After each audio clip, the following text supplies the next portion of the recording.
અહીં ઉપસ્થિત તમામ પુસ્તકાલય પ્રેમી અને પુસ્તક પ્રેમી શ્રોતાઓ તથા ઓનલાઈન માધ્યમથી જેટલા પણ પુસ્તક પ્રેમી શ્રોતાઓ આપણી સાથે જોડાયા છે એ સૌનું શ્રી સયાજી વૈભવ સાર્વજનિક પુસ્તકાલય અને શ્રી નરેન્દ્ર હિરાલાલ પારેખ જ્ઞાનધામમાં આપ સૌનું હાર્દિક સ્વાગત છે. આપણી સાથે આજે જે વક્તા જોડાયા છે એમનું નામ છે ધ્યાન રાવલ. એમનું પણ પુસ્તકાલય ખૂબ સ્વાગત કરે છે. આપણી સાથે ખૂબ સરસ પુસ્તક લઈને આવ્યા છે કાન્ટ હર્ટ મી. એમના મુખેથી આપણે સાંભળીશું પુસ્તક વિશે. આગળ આપણે પ્રોગ્રામને લઈ જઈએ એની પહેલાં બે ખૂબ સરસ વાત આપની સાથે કરીશ. પહેલી એક વાત એ કરું કે વર્ષોથી લાઇબ્રેરી વાંચનોત્સવ કરતી જ રહી છે.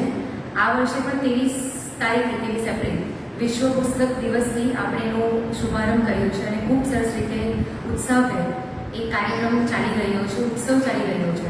એટલે આપણું પુસ્તકાલય ફક્ત પુસ્તક પૂરતું લિમિટેડ નથી, પણ વ્યક્તિનું અને વ્યક્તિત્વનું ઘડતર સાચી રીતે થાય એના માટે પણ ખૂબ પ્રયત્ન કરે છે. બીજી તમને એક સરસ આનંદની વાત એ કરું કે માધવીબેન માનદ મંત્રી લાઇબ્રેરીના, એમને આપણા મુખ્યમંત્રી શ્રી તરફથી સાથી પ્રીતિભોજન માટે લાઇબ્રેરીનું પ્રતિનિધિત્વ કરવા માટે આમંત્રણ મળ્યું હતું અને ત્યાં જોડાયા પણ છે. એટલે એમને આપણા માટે ખૂબ ગૌરવપૂર્ણ વાત છે કે આપણી લાઇબ્રેરીમાંથી આ રીતે પ્રતિનિધિત્વ થાય અને આ જ રીતે આપણી લાઇબ્રેરીનું નામ વિશ્વભરમાં અનંત સુધી ચાલતું રહે એવી પ્રાર્થના. આગળનો કાર્યક્રમ વધારવા માટે હું દીપકભાઈને વિનંતી કરીશ કે આપ આવો અને ધ્યાનભાઈનો પરિચય આપો અને ગમતાનો ગુલાલ જે આપણે શરૂઆત કરી છે એના અંતર્ગત બોલાવો.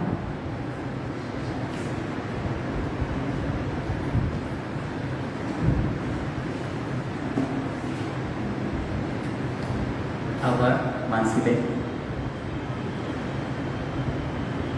સૌને નમસ્કાર. આજના યુવા વક્તા ધ્યાન રાવલનો પરિચય હું આપું છું. પોસ્ટરમાં તમે એમનો ફોર્મલ પરિચય વાંચ્યો હશે, એ સિવાયની માહિતી હું તમને આપું. ધ્યાન રાવલ નવસારીની જાણીતી એગ્રીકલ્ચર યુનિવર્સિટીમાં BSc નો અભ્યાસ કરી રહ્યા છે.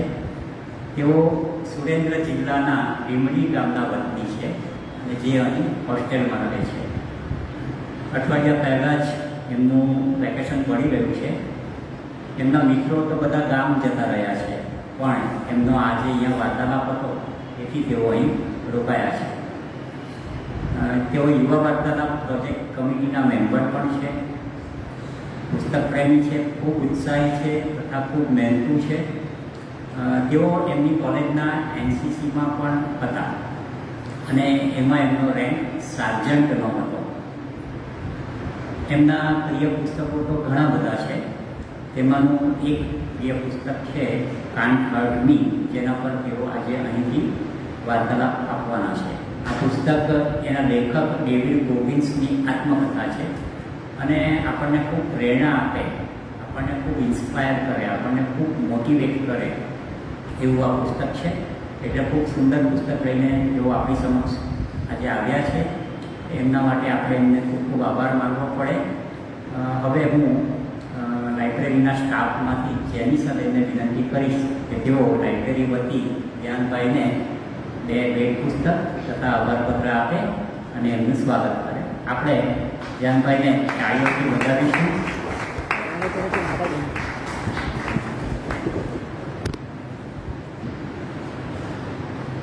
ફરી પાછા તાળીઓ પાડીશું આપણે. આભાર. હવે કાર્યક્રમને આગળ ધપાવીએ. આપણા યુવા વાર્તાલાપમાં આપણે જાન્યુઆરી મહિનાથી એક નવો ઉપક્રમ શરૂ કર્યો છે, જેનું નામ છે ગમતાનો કરીએ ગુલાલ, વાત મારા પ્રિય પુસ્તકની. જેમાં આપ સૌ શ્રોતાઓમાંથી જ કોઈ એક પુસ્તક પ્રેમી વાંચક એમને ગમતા પુસ્તકની વાત કરે માત્ર 5 મિનિટમાં. તો આજે આપણા હર્ષાબેન ગોગારી એમના પ્રિય પુસ્તક વિશે 5 મિનિટમાં વાત કરશે. તો આવો હર્ષાબેન.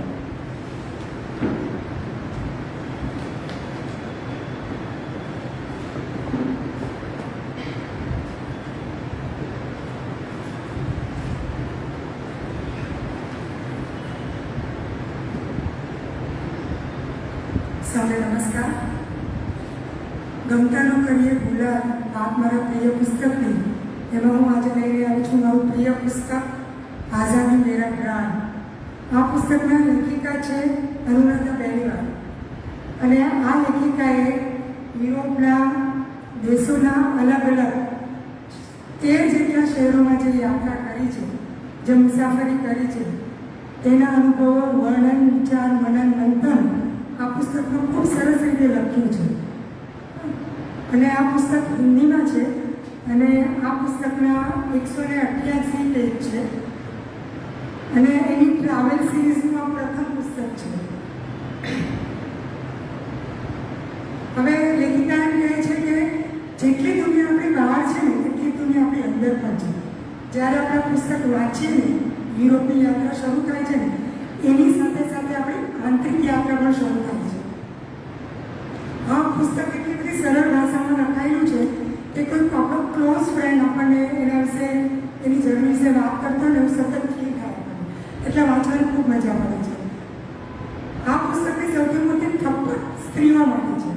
કપાટ પડે છે સ્ત્રીઓને કે કોઈ કે પોતાનું ગમતું કરવા માટે થોડી ખુલ્લી જગ્યા પણ આટલા મોટા ભારત દેશમાં સ્ત્રીઓ માટે ક્યાંય નથી.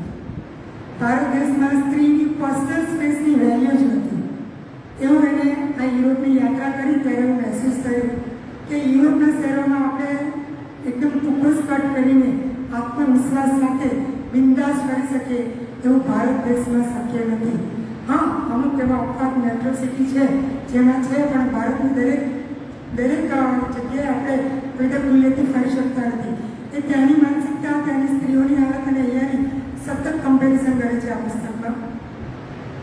લેખિકા કહે છે કે આપણને જેટલી ડરાવવામાં આવે છે ને દુનિયા વિશે, એટલી આ દુનિયા ડરાવની નથી. એવું મને યુરોપની યાત્રા દરમિયાન લાગ્યું. ફિયરલેસ એટીટ્યુડથી અજાણ્યા લોકો પર ટ્રસ્ટ રાખીને, ડર છોડીને, સાવચેતીપૂર્વક કઈ રીતે હથિયારી બનીને યુરોપમાં ફરી શકાય એ આ પુસ્તકમાં ખૂબ સરસ રીતે લખાયેલું છે. આ પુસ્તક એમણે ખાસ વાંચવું જોઈએ કે જેઓ ઘરની બહાર એકલા જતા ડરે છે. એક સિટીમાંથી બીજી સિટીમાં જવું તો અમુક સ્ત્રીઓ બહુ ડરતી હોય, એમણે તો આ પુસ્તક ખાસ વાંચવું જોઈએ. ઓછા પૈસે મર્યાદિત સાધનોમાં કઈ રીતે યુરોપમાં ફરી શકાય એ આ પુસ્તકમાં ખૂબ સરસ રીતે લખાયેલું છે.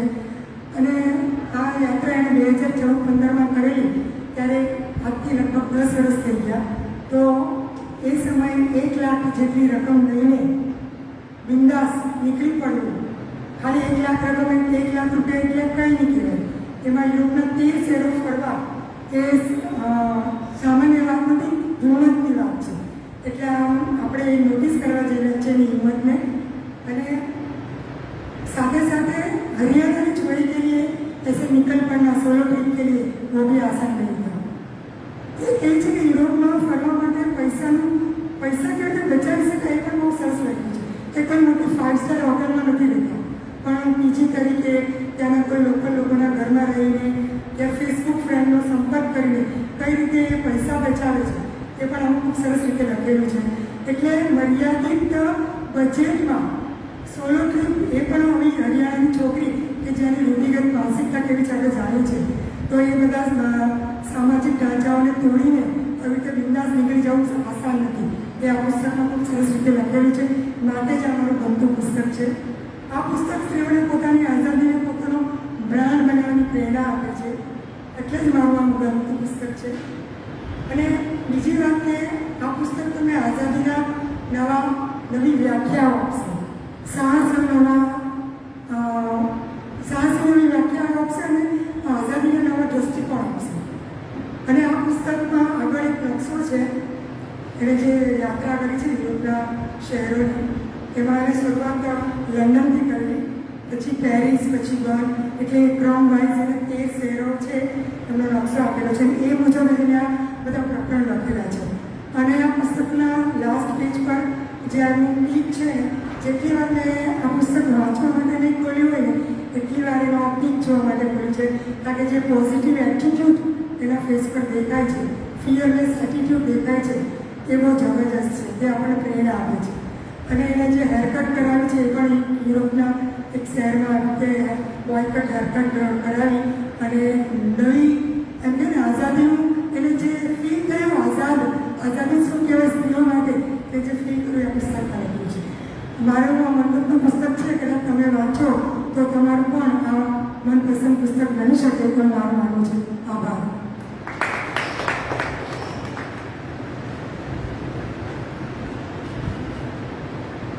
Thank you Harshaben. મિત્રો, હવે ધ્યાનભાઈ એમના ગમતા પુસ્તક કાંટ પરથી ઉપર વાર્તાલાપ આપશે. આ પુસ્તક છે આપણી લાઇબ્રેરીમાં ઉપલબ્ધ છે. એકદમ ઝીણા અંગ્રેજી અક્ષરોમાં આ પુસ્તક લખાયું છે. 363 પાના છે. એ જો મોટા અક્ષરોમાં હોય તો 500થી પણ વધુ પાનાનું આ પુસ્તક થઈ જાય. 11 પ્રકરણો છે આની અંદર, એટલે ખૂબ સુંદર આ પુસ્તક છે. એમાં 10 લાઈફ લર્નિંગ લેસન્સ પણ આ જે લેખક છે ડેવિડ બોબિન્સ એમના જીવનમાંથી આપણને જાણવા મળશે. આ ડેવિડ બોબિન્સની આત્મકથા છે. તો હવે ધ્યાનભાઈના વાર્તાલાપને ધ્યાનથી સાંભળવા માટે આપણે આપણા મોબાઈલ સાયલન્ટ મોડ પર મૂકી દઈશું. તો આભાર. આવો ધ્યાનભાઈ.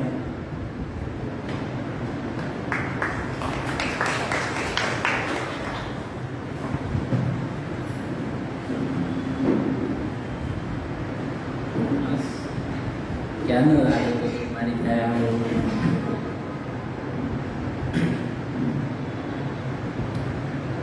દીપકભાઈ, માનસીબેન અને ઉપસ્થિત મારા મિત્રો બહેનો, આપ સૌને મારા હાર્દિક નમસ્કાર. ને આપ સૌ આવ્યા એ બદલ મારા માટે એક ફાયદાની વસ્તુ છે. કારણ કે કહેવાય છે કે જ્યારે તમે કોઈ શ્રોતાગણ છે એ કોઈ વક્તાને સાંભળે તો એ શ્રોતાનો સમય વક્તાનું થઈ જાય છે. એટલે મેં હમણાં ગણી જોયા કેટલા તમે લોકો છો, તો તમે લગભગ 35થી 40 લોકો છો. એટલે મારા જીવનના 2 દિવસ એમના વધી ગયા. તમારે કલાક ગણું હોય તો મારા માટે ખૂબ સારી વસ્તુ કહેવાય.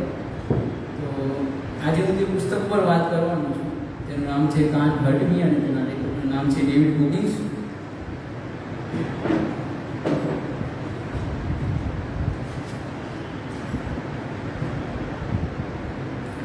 આજે હું એક પ્રકૃતિના બહુ સામાન્ય નિયમ ઉપર વાત કરવાનો છું, પરિવર્તનનો નિયમ. જેવી રીતે પ્રકૃતિમાં ઘણા બધા પરિવર્તનો થાય છે, જેવી રીતે ઠંડી આવે છે, ગરમી આવે છે, શિયાળો આવે છે, ઉનાળો આવે છે, અતિવૃષ્ટિ થાય છે, અનાવૃષ્ટિ આવે છે, વસંત આવે છે, પાણીફર આવે છે, તેવી જ રીતે માનવના જીવનમાં, મનુષ્યના જીવનમાં પણ ઘણા બધા પ્રકારના પરિવર્તનો આવતા હોય છે.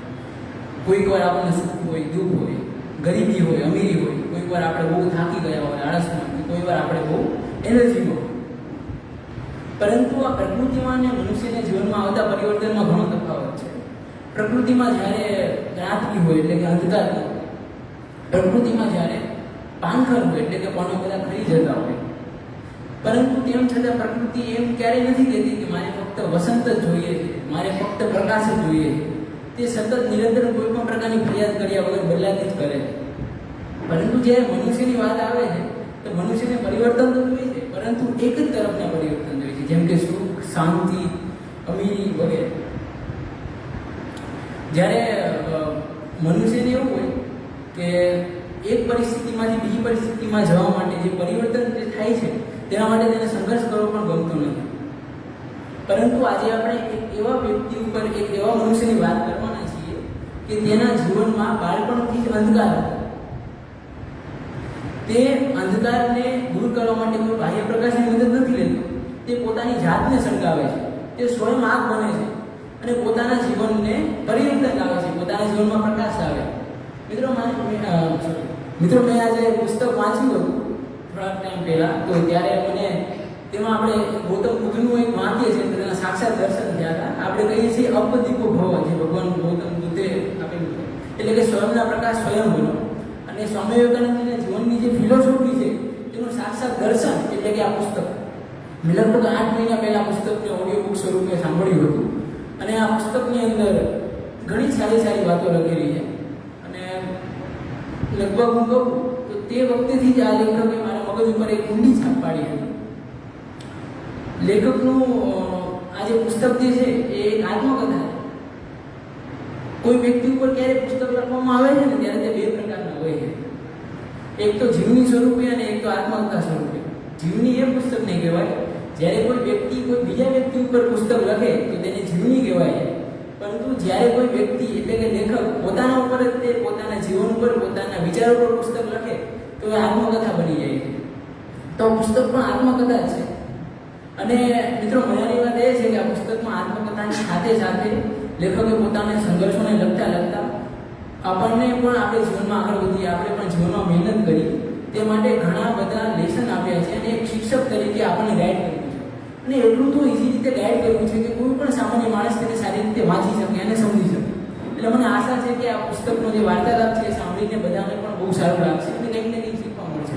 કારણ કે કોઈ પુસ્તકને કોઈ વ્યક્તિએ પોતાના સંઘર્ષોની સાહિત્ય લખેલું હોય છે ને તો એ પુસ્તકની કોઈ સુવાસ જ અલગ હોય.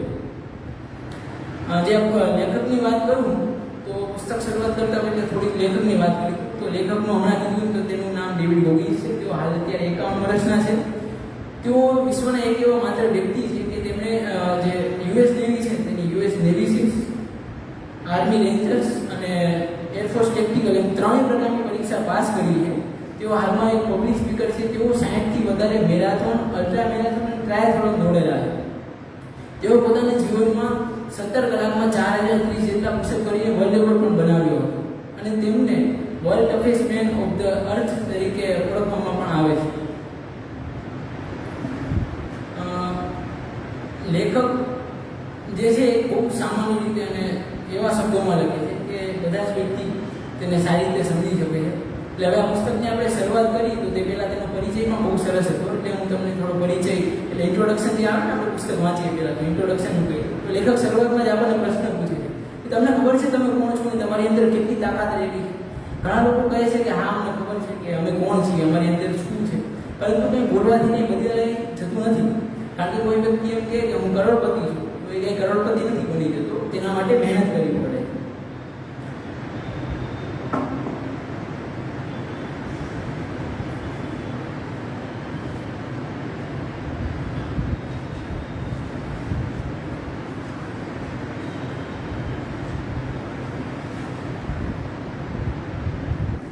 આ દુનિયામાં, દેશમાં અને ગામમાં એટલા લાખો લોકો છે કે જેઓ રસ્તામાં આમ તેમ ફરી રહ્યા હોય છે. તેમના જીવનનો કોઈ હેતુ નથી હોતો, ધ્યેય નથી હોતો.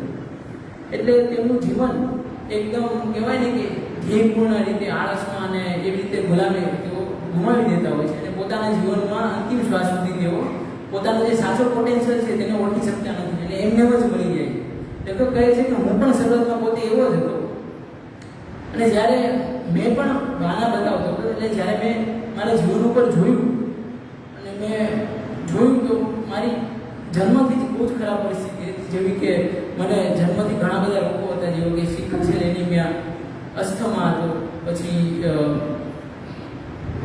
હું કાળો હતો એટલે બધા લોકો મને ચીડાવતા તું કાળો છે, તું કંઈ કરી શકતો નહીં અને જીવનમાં ખૂબ જ દુઃખ હતું. પરંતુ એક વખત મને પછી વિચાર આવે કે આ જે દુઃખ છે મારા જીવનમાં કોઈ બીજા તો બદલાવા માટે નહીં આવે, આ દુઃખને બદલવા માટે મારે જ પ્રયત્ન કરવો પડશે.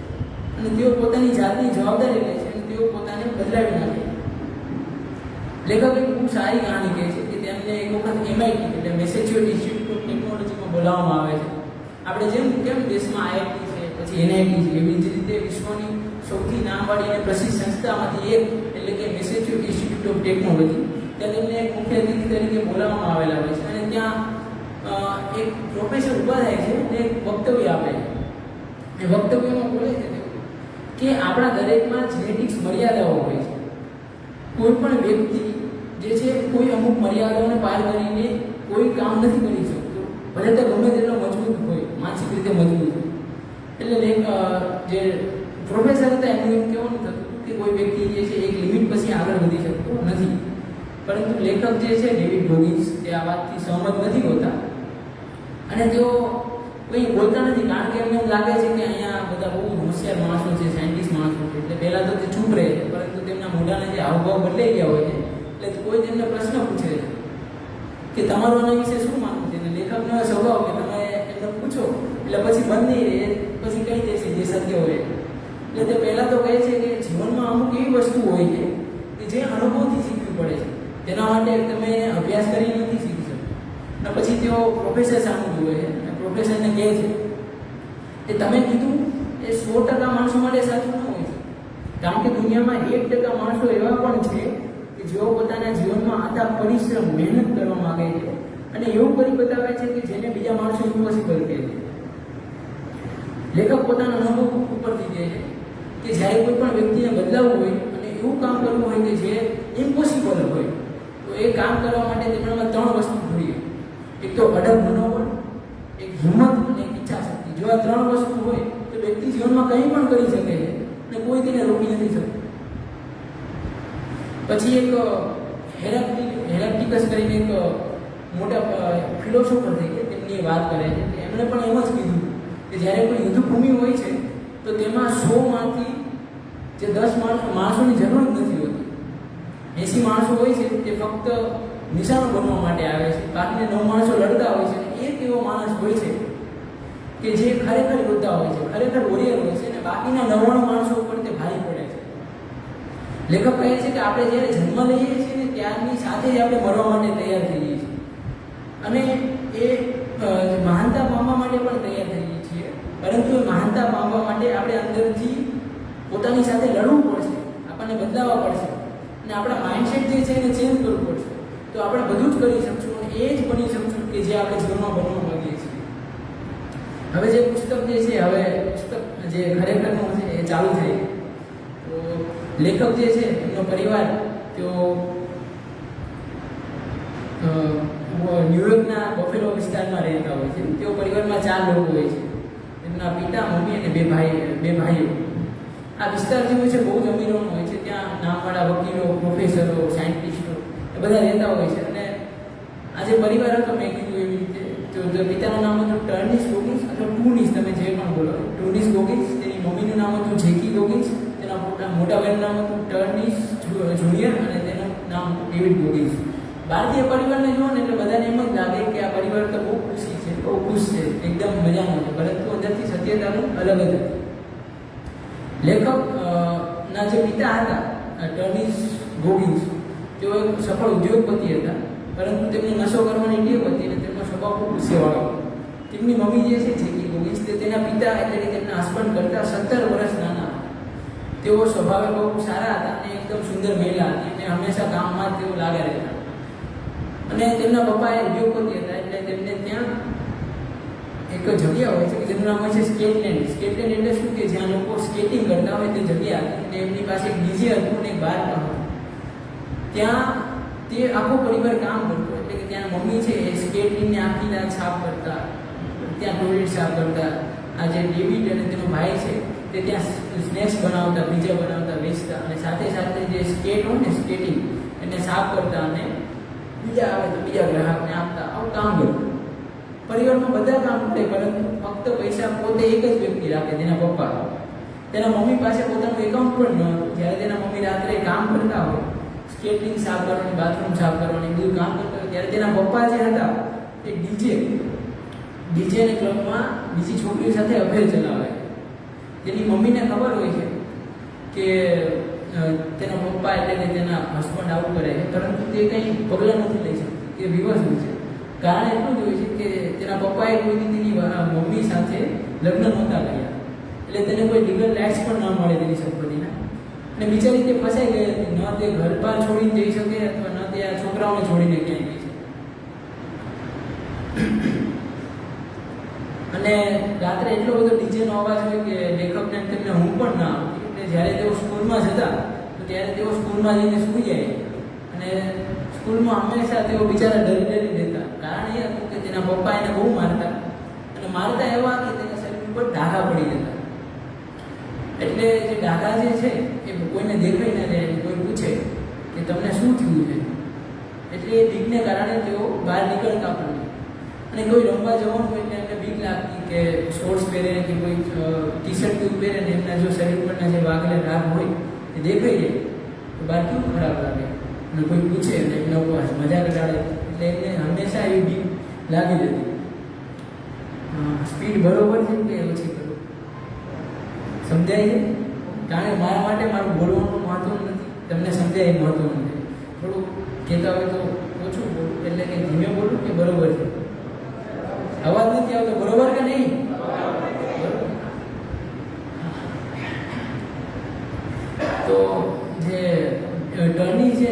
રાત્રે આવે, દારૂ લીધો હોય અને મમ્મીને કોઈ પણ વગર વાંકે મારે. એકવાર એમના મમ્મીથી એક નાની ભૂલ થઈ જાય છે, તેને લીધે એના પપ્પા એમને એટલું મારે છે કે તેમને માથામાંથી લોહી નીકળવા માંડે. આ જોઈને જે લેખક જે છે ડેવિડ, તે પોતે વચ્ચે બચાવવા આવે, પરંતુ તેના પપ્પા તેમને પણ મારે છે અને જે સિચ્યુએશન હોય છે એટલી જ બહાર જતી રહી હોય છે કે તેઓ પછી પોલીસને બોલાવે. પોલીસ આવે છે, પરંતુ ટર્નિસની બોલવાની ચાલ એવી હતી કે તે ચાલાકીથી પોલીસને પણ કન્ફ્યુઝ કરી નાખે છે કે નહીં, આમાં ઘરમાં કંઈ નથી થયું, આવું છે તેવું છે, ફલાણું ખોટું કહે છે. પોલીસ જોવે છે કે તેની બાજુમાં તેની વાઈફ ઊભી છે, તેના માથામાંથી લોહી નીકળ્યું છે, તોય છતાં તેઓ કંઈ કર્યા વગર ત્યાંથી જતા રહે છે. તેની મમ્મી જે જેટલી હતી તે બહુ જ કંટાળી ગઈ હતી, અંદરથી ડિપ્રેસ થઈ ગઈ હતી અને હંમેશા મરવાનો જ વિચાર કરતા રહેતી. એકવાર ડેવિડ જ્યારે સ્કૂલમાં હોય છે તો ત્યારે તેને કાનમાં બહુ દુખતું હોય છે, એટલે તે ઘરે વહેલો આવતો રહે છે. ઘરે આવે છે, તેના કાનમાંથી લોહી નીકળવાનું ચાલુ થઈ જાય છે. તેના મમ્મીને ખબર હતી કે તેના પપ્પા તેને નહીં હોસ્પિટલ લઈ જાય કે નહીં તેના ઉપર પૈસા ખર્ચ કરે, તેમ છતાં તેના મમ્મી જે છે તેને હોસ્પિટલ લઈ જાય છે અને ડૉક્ટર કહે છે જો તમે થોડું થોડું કર્યું હોત ને તો આ બાળક કોઈ દિવસ આખી જિંદગી સાંભળી શકે જ નહીં. જેકીને ખબર હતી કે જે ઘરે જશે એટલે ટર્નિસ તેને મારશે, તેમ છતાં તે તેને લઈ જાય છે અને જ્યારે ઘરે આવે છે ત્યારે એવું જ બને છે. પણ જે ટૂનિસ હતો, ટર્નિસ કે ટૂનિસ જે હોય એ તેને મારે છે, એટલું બધું મારે છે કે તેની દિવાલ સાથે માથા ભટકાડે છે, તેના વાળ ખેંચે છે અને બાથરૂમમાં લઈ જઈને મારે. આ તેમનો ડેરીનું નિત્ય રમત થઈ ગયો. એકવાર કેવું થાય છે કે ડેવિડ તેના પપ્પાની સાથે એક ક્લબમાં જાય છે, તેના પપ્પા ત્યાં સટ્ટો રમે છે, પૈસા હારી જાય છે. જ્યારે તેઓ પાછા આવતા હોય છે ત્યારે ગાડીમાં બેઠા બેઠા ડેવિડ ખાલી પપ્પાને એટલું કહે છે કે પપ્પા આપણે ત્યાં ન ગયા હોત તો સારું હતું નહીં. આટલું કહેતાની સાથે જ ટર્નિસ જે હોય છે તે ગુસ્સે થઈ જાય છે અને કહે છે કે તું ઘરે જઈને તારા કપડાં કાઢીને ઊભો રહી જાય. ડેવિડ બિચારો પેલું ધોરણ ભણતો હોય છે, તેને કંઈ ખબર નથી પડતી તેની સાથે શું થઈ રહ્યું હોય છે. ઘરે જાય છે, તે કપડાં કાઢીને ઊભો હોય છે, આખા રૂમમાં અંધારું હોય છે. ટર્નિસ આવે છે, હાથમાં પટ્ટો હોય છે અને બાળકને આમ તેમ બેલ્ટ વડે, જે બેલ્ટ હોય ને આગળનો પટ્ટાનો, જે બેલ્ટનો આગળનો બક્કલનો ભાગ આવે, બક્કલના ભાગથી મારવા માંડે છે, પીઠમાં, પેટમાં, પગે ઉપર. ઓલો બાળક પોતાના કોમળ હાથ વડે તે બેલ્ટને રોકવાની કોશિશ કરે છે, પરંતુ તે તેને રોકી નથી શકતો. તેના પપ્પા એટલું બધું મારતા હતા કે તેના કોમળ હાથથી તે રોકી નથી શકતો. રોવા માંડે છે, કહે પપ્પા ભૂલ થઈ ગઈ, બીજી વાર નહીં કરું, પપ્પા ભૂલ થઈ ગઈ, માફ કર્યો. તેમ છતાં તેના પિતા એને માફ નથી કરતા અને મારે જ રાખે. પછી આ વાત જ્યારે જેકીને ખબર પડે છે તો તેના માટે અસહ્ય થઈ ગયું હોય છે અને તે કહે છે કે હવે હું આ નર્કમાં નહીં રહું, ગમે તે થઈ જાય. પહેલાં તો તેને બીક હતી કે તેના હસબન્ડ સાથે લગ્ન નહોતા કર્યા એટલે તેને તેની સંપત્તિનો લીગલ રાઇટ મળશે કે નહીં, હવે તે ક્યાં જશે, આ બાળકોને ક્યાં રાખશે. પરંતુ તે કોઈ પણ કારણથી, કોઈ પણ વાતની પરવા કર્યા વગર તે જે છે એ ટર્નિસને કહી દે છે કે હવે હું અહીંયાથી જઉં છું. ટર્નિસ પૂછે થાય અને તેને કહે છે હા મારા પર તમે કઈ રીતે રહી શકવાના અને ખબરદાર જો મને મૂકીને ગયા છો. તેમ છતાં જેકી જે છે એ બાળકોને લઈને જતી રહી અને પોતાના બ્રાઝિલમાં જે એના મમ્મી રહેતા હોય છે એના મમ્મીના ઘરે જઈને રહેવા લાગે છે. ત્યાં અત્યંત ગરીબી હોય છે, એટલા માટે જેકી જે છે એક જોબ પસંદ કરે છે. સવારે નોકરી કરવા જાય છે અને રાત્રે યુનિવર્સિટીમાં ભણવા જાય છે. એટલે ભણીને કોઈ સારી નોકરી મળે તો તેમની આર્થિક પરિસ્થિતિ ઉપર આવે અને તે ડેવિડને ત્યાં બીજા ધોરણોમાં અભ્યાસ માટે મૂકે છે. તો ત્યાં ત્યાંની એક શિક્ષિકા હોય છે કે જેનું નામ હોય છે સિસ્ટર કેથરી. તે બહુ સારી હોય છે અને ડેવિડને ભણાવે છે. ડેવિડ પાસ થઈ જાય છે અને બીજા ધોરણમાં આવે. પરંતુ આ વખતે તેની શિક્ષિકા જે હતી એ બદલાઈ ગઈ હતી. તેનું નામ હતું નિસ્તી અને બહુ જ ખતરનાક એટલે કે ખરાબ એવી હતી અને તેને ડેવિડના પાસની ખબર ન હતી. એટલા માટે તે ડેવિડને બહુ ખરાબ રીતે વર્તન કરે છે તેની સાથે. ડેવિડ ભણવામાં હોશિયાર ન એટલે તેને સારા માર્ક આવતા નથી.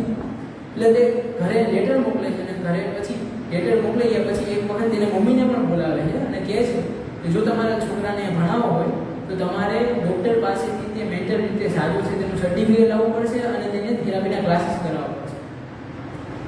તેમ છતાં ડેવિડના માર્ક સારા આવતા નથી, તે ફેલ થતો હોય છે. એટલા માટે પછી તે એને એવું ઈચ્છે છે મેજલી કે આનું એડમિશન કેન્સલ થઈ જાય તો સારું.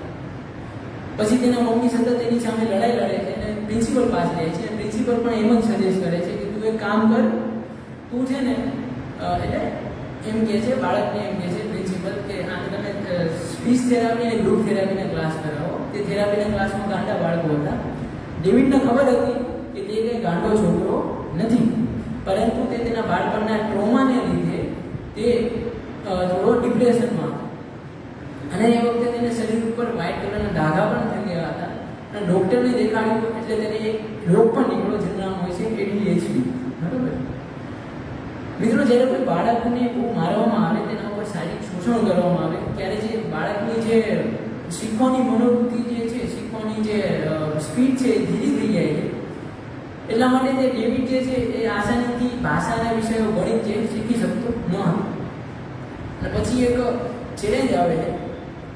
મેં કીધું કે આ પુસ્તકમાં 10 લેસન્સ આપેલા છે, ચેલેન્જ આપેલા છે. તો એમાંનું એક છે કે આ મારા જીવનની સૌથી ખરાબ પરિસ્થિતિઓ હતી. એવી જ રીતે તમારા જીવનમાં પણ કોઈ ખરાબ પરિસ્થિતિ આવી હશે. બધાના જીવનમાં સ્વાભાવિક રીતે આવી જ હોય છે. હવે તમે પહેલું સાંભળ્યું હોય તો ન સાંભળ્યું તો કંઈ નહીં, પણ આ સાંભળજો, કારણ કે આ તમારા જીવનમાં કામ આવશે. તો સૌપ્રથમ તમારે શું કરવાનું? એક ડાયરી લેવાની છે. તમારા જીવનમાં જેટલા તમારા દુઃખદાયક પ્રસંગો હોય, કોઈ તમને હેરાન કર્યા હોય, માર્યા હોય, અથવા કોઈ પણ એવા પરિબળો કે જે તમને સફળતા પામવા માટે રોકે છે, તેને ડાયરીમાં નિષ્પક્ષપણે પોતાની સાથે સાચા રહીને ખુલ્લામાંથી લખવાના છે. તમે લખશો એટલે શું થશે કે જ્યારે તમે સફળતા મેળવવા માંગો છો ત્યારે આ જ બધા દુઃખો તમારામાં જ્યારે સફળતાના માર્ગમાં ઈંધણ બનીને તમને મદદ કરશે, ફ્યુલ બનશે. તમે ઈચ્છો તો તમે પોતાના ઉપર પણ પોતાના સ્વયં ઉપર જ રાખી શકો અને તમે ઈચ્છો તો તમે સોશિયલ મીડિયામાં પણ ફોટો પાડીને શેર કરી શકો છો. થોડો દિવસ પછી તેના મમ્મી જે છે એક વ્યક્તિને મળે છે કે જેનું નામ હોય છે બિલ મોથ. એક બહુ સારા વ્યક્તિ હોય છે. તે ડેવિડને પણ બાસ્કેટબોલ શીખવાડતો, તેને બધું ભણવાનું શીખવાડતો અને તેની મમ્મી સાથે પણ સારી રીતે પ્રેમથી રહેતો. અને એટલે તેઓ નક્કી કરે છે કે આવતા ઉનાળામાં તે લોકો લગ્ન કરી રહે છે અને ઇન્ડિયાના નામના શહેરમાં રહેવા જતા રહે છે. એકવાર તેના મમ્મી અને ડેવિડ આ જે બિલમોથની રાહ જોઈ રહ્યા હોય છે, પરંતુ તેમને ખબર પડે છે કે આ વ્યક્તિનું કોઈએ ગોળી મારીને હત્યા કરી નાખી. માંડ બિચારાના જીવનમાં સુખ આવ્યું હતું અને હવે એ પણ જતું રહ્યું. તેઓ બહુ રડે, તેમને ખબર નથી પડતી હવે શું કરવું. તેની મમ્મી જે જઈ હોય છે તે અંદરથી તૂટી ગઈ હોય. પછી તેઓ નક્કી કરે છે કે ડેવિડને લઈને ઇન્ડિયાના જશે અને ત્યાં જઈને તેને આગળ ભણાવશે. પરંતુ ત્યાં શાળાની ફીસ બહુ વધારે હોવાથી તેને પબ્લિક સ્કૂલની અંદર ભણાવવામાં આવે. હવે ડેવિડ સંપૂર્ણ રીતે બદલાઈ ગયો હતો. હવે તે જે આપણે કહેવાય ને કે બુલ જેકેટ્સ પહેરવા માંડ્યો હતો, એકદમ બેગી પેન્ટ્સ, ઊંચી ટોપી અને એકદમ એટીટ્યુડમાં ફરતો હતો. અંદરથી તો તે સાવ તૂટી ગયો હતો, પરંતુ બહારથી તે બહુ જ એકદમ કહેવાય ને કમ્પ્લીટ છે, પરફેક્ટ છે એવું દેખાવાની કોશિશ કરતો હતો, ખોટા એટીટ્યુડ. પરંતુ તે પબ્લિક સ્કૂલમાં તેનું શોષણ બહુ થતું હતું, એટલે કે તેને રંગભેદનો ભેદભાવનો સામનો કરવો પડતો હતો. જ્યારે તે એક વખત રસ્તામાંથી જતો હોય છે તો ત્યાં અચાનક જ એક ભાઈ ગાડી રોકે છે, બહાર ઉતરે છે અને તેના મગજ ઉપર એટલે કે માથા ઉપર પિસ્તોલ રાખે છે અને કહે છે કે અહીં ડિગ્રો. અહીંયા શું કરે છે? ડિગ્રો એટલે કે કાળો માણસ. તું અહીંયા શું કરે છે? તું નીકળ અહીંયાથી, ચાલ, એમ કરીને ઘણા બધા અભદ્ર શબ્દો હોય છે, ગાળો દે છે અને પછી ત્યાંથી ચાલ્યો જાય. બિચારો નાનો બાળક હતો એટલે તેને તો આ આશ્ચર્ય થઈ પડે, તેને ખબર નથી પડતી શું કરવું શું ન કરવું. પછી આ ઘટનાની અસર તેના મગજ ઉપરથી ગઈ ન હતી ત્યારે એક બીજી ઘટના બને છે કે જ્યારે તે પોતાની એક ગર્લફ્રેન્ડ સાથે એક રેસ્ટોરન્ટમાં બેઠો હોય છે તો ત્યાં અચાનક જ તેના પપ્પા આવે છે, એટલે કે ઓલી છોકરીના, અને તેનો હાથ પકડે છે, ઊભો કરે છે અને કહે છે ખબરદાર જો તો હવે બીજી વાર આ કાળા છોકરા સાથે બેઠી છે. અને તેને લઈને જતો રહે છે. આસપાસ રેસ્ટોરન્ટમાં બધા માણસો તેને જોતા હોય, તેને શું ન કરવું કંઈ ખબર પડતી નથી. બિચારો ત્યાં બેઠો રોવા માંડે અને તેને થવા લાગે છે કે દુનિયા કેટલી ખરાબ છે. હંમેશા મારી સાથે જ કેમ આવું થાય છે? મેં કંઈ બગાડી નથી તો છતાં મારી સાથે કેમ આવું કરે છે? હવે તે સ્કૂલમાં પણ છુપી રીતે રહેવા લાગ્યો હતો. સ્કૂલમાં પણ તે દેખાતો નહીં, છેલ્લી બેન્ચે બેસતો, કોઈ દિવસ એને ધ્યાનમાં ન આવે એટલા માટે તે હંમેશા નીચું જોઈને ચાલતો અને પરીક્ષામાં ચીટિંગ કરીને પાસ થતો. પછી એક વખત જ્યારે તે લેંગ્વેજ શીખવા માટે સ્પેનિશ વિષયના ક્લાસમાં બેઠો હોય છે ત્યારે તેના બેગને મૂકીને જ્યારે તે બહાર એકવાર ફ્રેશ થવા માટે જાય છે તો કોઈ વ્યક્તિ તેની નોટબુક લે છે અને તેમાં એક વ્યક્તિનું ચિત્ર દોરે છે અને તેના ગળાની અંદર ફાંસી દોરેલી હતી. નીચે લખેલું હતું નીધર we are going to kill you. અને આ ચિત્ર કોનું હતું? ડેવિડનું. ડેવિડ તો જોઈ જ રહે છે તો મેં કોઈનું બગાડ્યું નથી, આવું કોણ મારા વિશે વિચારે? એટલે તે તરત જ તે પ્રિન્સિપલ પાસે જાય છે અને પ્રિન્સિપલને વાત કરે છે.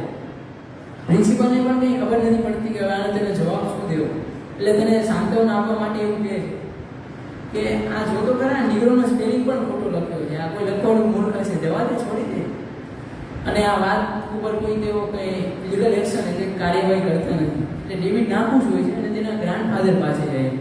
તેના જે દાદા હતા તે એક રિટાયર્ડ આર્મીની અંદર એરફોર્સની અંદર તેઓ એક રસોઈયા હતા, કુક હતા. અને તેઓ ગર્વથી જ્યારે ચર્ચમાં જતા એટલે તેમનો એરફોર્સનો યુનિફોર્મ પહેરી જતા.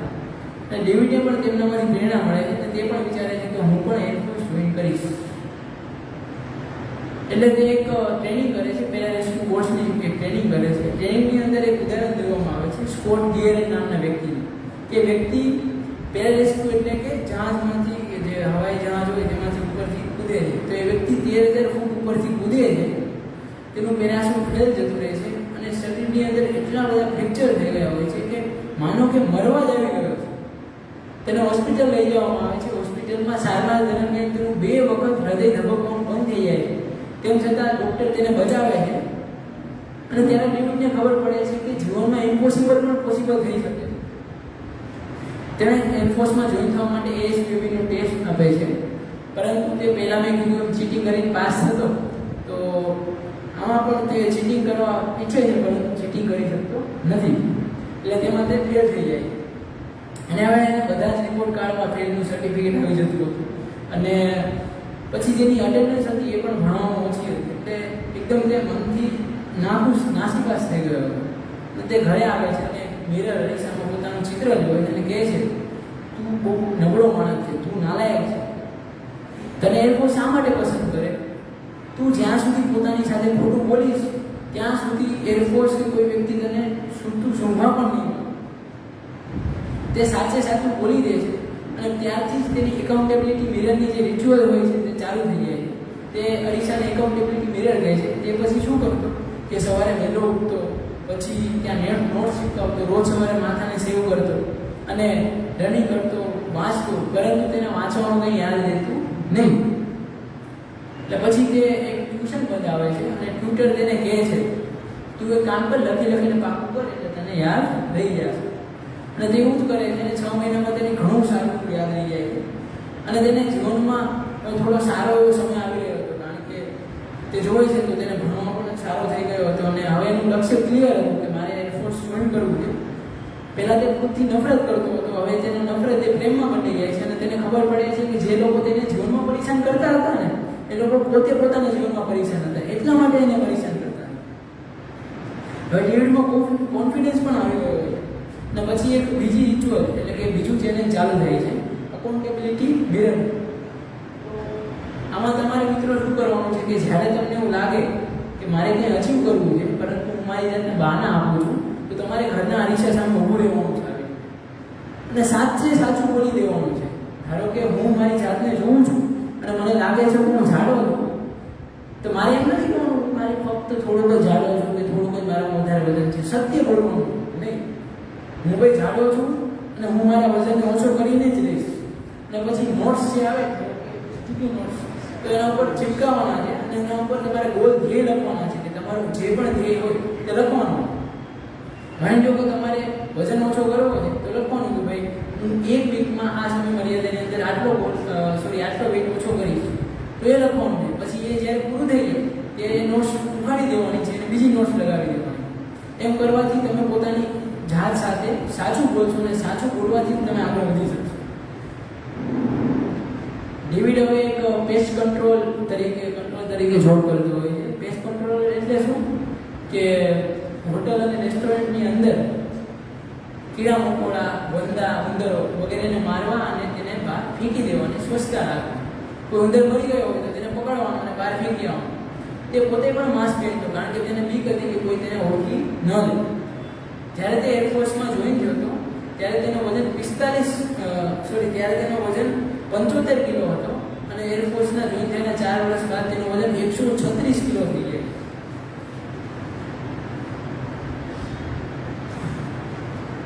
હવે તેને એરફોર્સમાં જોઈતો હતો, પરંતુ તેને પેરા રેસ્ક્યુમાં જવું હતું, એટલે પેરા રેસ્ક્યુ ફોર્સમાં જવું હતું. તે બધી જ એક્સરસાઇઝમાં આગળ હતો. તે પુલઅપ સારી રીતે કરી લેતો, પુશઅપ સારી રીતે કરી લેતો, પરંતુ તે સ્વિમિંગ સારી રીતે કરી શકતો નહીં. કેમ? કારણ કે તે કહેતો કે મને બાળપણથી સ્વિમિંગ કરવાનો મોકો જ નહોતો મળ્યો. એટલે જ્યારે તેને પાણીની અંદર કોઈ સ્વિમિંગ કરવાનું આવે કે કોઈ એક્સરસાઇઝ કરવાની આવે તો તે એકદમ ગભરાઈ જતો અને પોતાનું સારું પ્રદર્શન કરી નહીં શકતો. અને રાત્રે જ્યારે સૂતો ત્યારે તેને બીક લાગતી પાણીની, કે હું મરી નહીં જાઉં ને, આમ નહીં થઈ જાય, તેમ નહીં થઈ જાય. એટલે તે ટાસ્કો પૂરા કરતો બધા એરફોર્સની અંદર, પરંતુ તે દિલ દઈને એટલે કે સારી રીતે નહોતો કરી શકતો અને હંમેશા પોતાને નબળું ફીલ કરતો. એ વખતે એક બ્રીથિંગ એક્સરસાઇઝ કરીને એક ટાસ્ક હોય છે, ચેલેન્જ હોય છે, કે જે એરફોર્સની અંદર કરવો અનિવાર્ય છે. એમાં કેવું હોય છે કે પાણીની અંદર તમારે શ્વાસ રોકવાનો અને છોડવાનો, એટલે કે બારીને છોડવાનું, કે તમે ક્યાં સુધી પાણીમાં તમે શ્વાસ રોકી.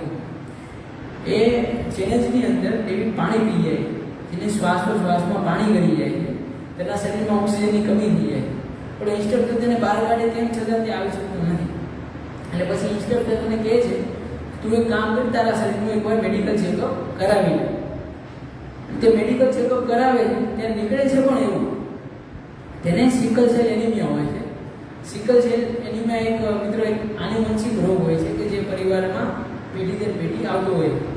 ને આ રોગની અંદર શું થાય કે કોઈ વ્યક્તિ જે આ રોગથી પીડિત છે તે વ્યક્તિની અંદર જે હિમોગ્લોબિન છે એ બરોબર આકારનું સારી રીતનું બનતું નથી. તેથી વ્યક્તિની અંદર જે રુધિર હોય છે એમાં ઓક્સિજનની ખામી થઈ જાય છે અને વ્યક્તિ હળે પડે હાંફી જાય, થાકી જાય, એવા લક્ષણો તેનામાં જોવા મળે. પછી એ વાત ખબર પડવાની સાથે જ એરફોર્સ જે છે તે તેમને ટ્રેનિંગમાંથી કાઢી મૂકે. તે અંદરથી તો ખુશ હતો, પરંતુ બહારથી દુઃખી હોવાનો પ્રયત્ન કરતો. કારણ કે અંદરથી એને એવું હતું કે હા, હવે અમારે બધું દુઃખ સહન કરવું પડશે નહીં. જ્યારે બીજી વખત એરફોર્સ તેને ટ્રેનિંગ માટે બોલાવે છે ત્યારે તે ના પાડી દે છે અને કહી દે છે કારણ કે મને સિકલ સેલ એનિમિયા છે. પરંતુ એને અંદરથી ખબર હતી કે સિકલ સેલ એનિમિયાનું તો તે બહાનું છે, પરંતુ એને જો દુઃખ સહન ન કરવું પડે, આગળ વધતા તે પોતાને અટકાવવા માટે આ બધું કરી રહ્યો. તે પોતાને બહુ સેમ ફીલ કરે છે, શરમ અનુભવે છે અને પોતાની શરમને છુપાવવા માટે તે જીમમાં જવાનું અને વધારે ખાવાનું ચાલુ કરી દે છે. જીમમાં વધારે પ્રકારની એવી એક્સરસાઇઝ કરે છે જેથી તેનું બહારથી તો શરીર તાકાતવાળું લાગે, પરંતુ એકદમ તે અંદરથી સાવ ખોખલો હતો. તેના જીવનનો કોઈ ધ્યેય નથી હોતો અને તેનું જીવન અંધારામાં ચાલી રહ્યું હોય છે. ત્યારે એક વખત તે ટીવીની અંદર એક શો જોવે છે, નેવી સીલ્સનો શો. તે નેવી સીલ્સની ટ્રેનિંગ જોવે છે તો ત્યાં એક ઇન્સ્ટ્રક્ટર હોય છે કે જે તેના જવાનોને ગાઈડ કરતો હોય છે અને તેમને મોટિવેટ કરતો હોય છે. મિત્રો, નેવી સીલ્સ એટલે શું એ તમને પ્રશ્ન થાય તો આપણા ઇન્ડિયામાં કેમ ઇન્ડિયન નેવી છે તો એમાં સૌથી જાબાઝ કમાન્ડો એટલે કે માર્કોસ કમાન્ડો, તેવી જ રીતે દુનિયાના સૌથી સારામાં સારા કમાન્ડોમાંના એક એટલે કે નેવી સીલ્સ. તો એ જે ઇન્સ્ટ્રક્ટર હોય બોલતો હોય છે ત્યારે ડેવિડને એમ લાગે છે કે જાણે તે પોતાની સાથે જ એટલે કે ખુદની સાથે જ વાત કરી રહ્યો ડેવિડ સાથે, એવું એને લાગે છે. અને ઓલો ઇન્સ્ટ્રક્ટર જે છે એ બોલે છે કે આપણા સમાજમાં સામાન્ય લોકોને જ માન આપવામાં આવે છે, તેમને જ અહેમિયત આપવામાં આવે છે, પરંતુ નેવી સીલ્સને એવા લોકોની જરૂરિયાત છે કે જેઓ ભીડથી અલગ દેખાવાનું સાહસ કરે છે, જે લોકો સમાજમાં રહેલા જૂની શરતોને ચેલેન્જ કરે છે અને પોતે પોતાની સંપૂર્ણ ક્ષમતાથી કાર્ય કરે છે. નેવી સીલ્સને એવા લોકોની જરૂર છે અને ત્યારથી જ ડેવિડ નક્કી કરે છે કે હવે હું નેવી સીલ્સમાં જઈશ. તે એ દિવસે લગભગ નક્કી કરી દીધું કે હવે હું નેવી સીલ્સમાં જઈશ. એટલા માટે તે 3 વીક સુધી સતત નેવી સીલ્સના જે ઓફિસરો હોય છે કે જેઓ ભરતી કરતા હોય છે તેમને ફોન કરે છે, પરંતુ બધા તેને ના પાડી દે. પછી એક વ્યક્તિ મળે છે જેને કે જે નેવી સીલ્સમાં ઓફિસર હોય છે અને તે વ્યક્તિ ડેવિડને ગાઈડ કરે છે અને કહે છે કે જો તારે નેવી સીલ્સમાં આવવું હોય તો તારે એવી કરીને એક લેખિત પરીક્ષા હોય છે એને પાસ કરવી પડશે અને સાથે સાથે તારો વજન પણ ઘટાડવો પડશે. કારણ કે એક્ઝામ નજીક હતી, 3 મહિનાનો સમય હતો, એટલે તારે 3 મહિનાની અંદર તેનો વજન 136 કિલો હતો તો તેમાંથી તેને 45 કિલો વજન ઘટાડવું. વિચાર કરો, 45 કિલો વજન 3 મહિનામાં. જેટલો આપણો એક સામાન્ય, મારો તો વધારે છે થોડો, મારા ભાઈબંધનો વજન છે, એટલો વજન એને ખાલી 3 મહિનાની અંદર ઘટાડવાનો.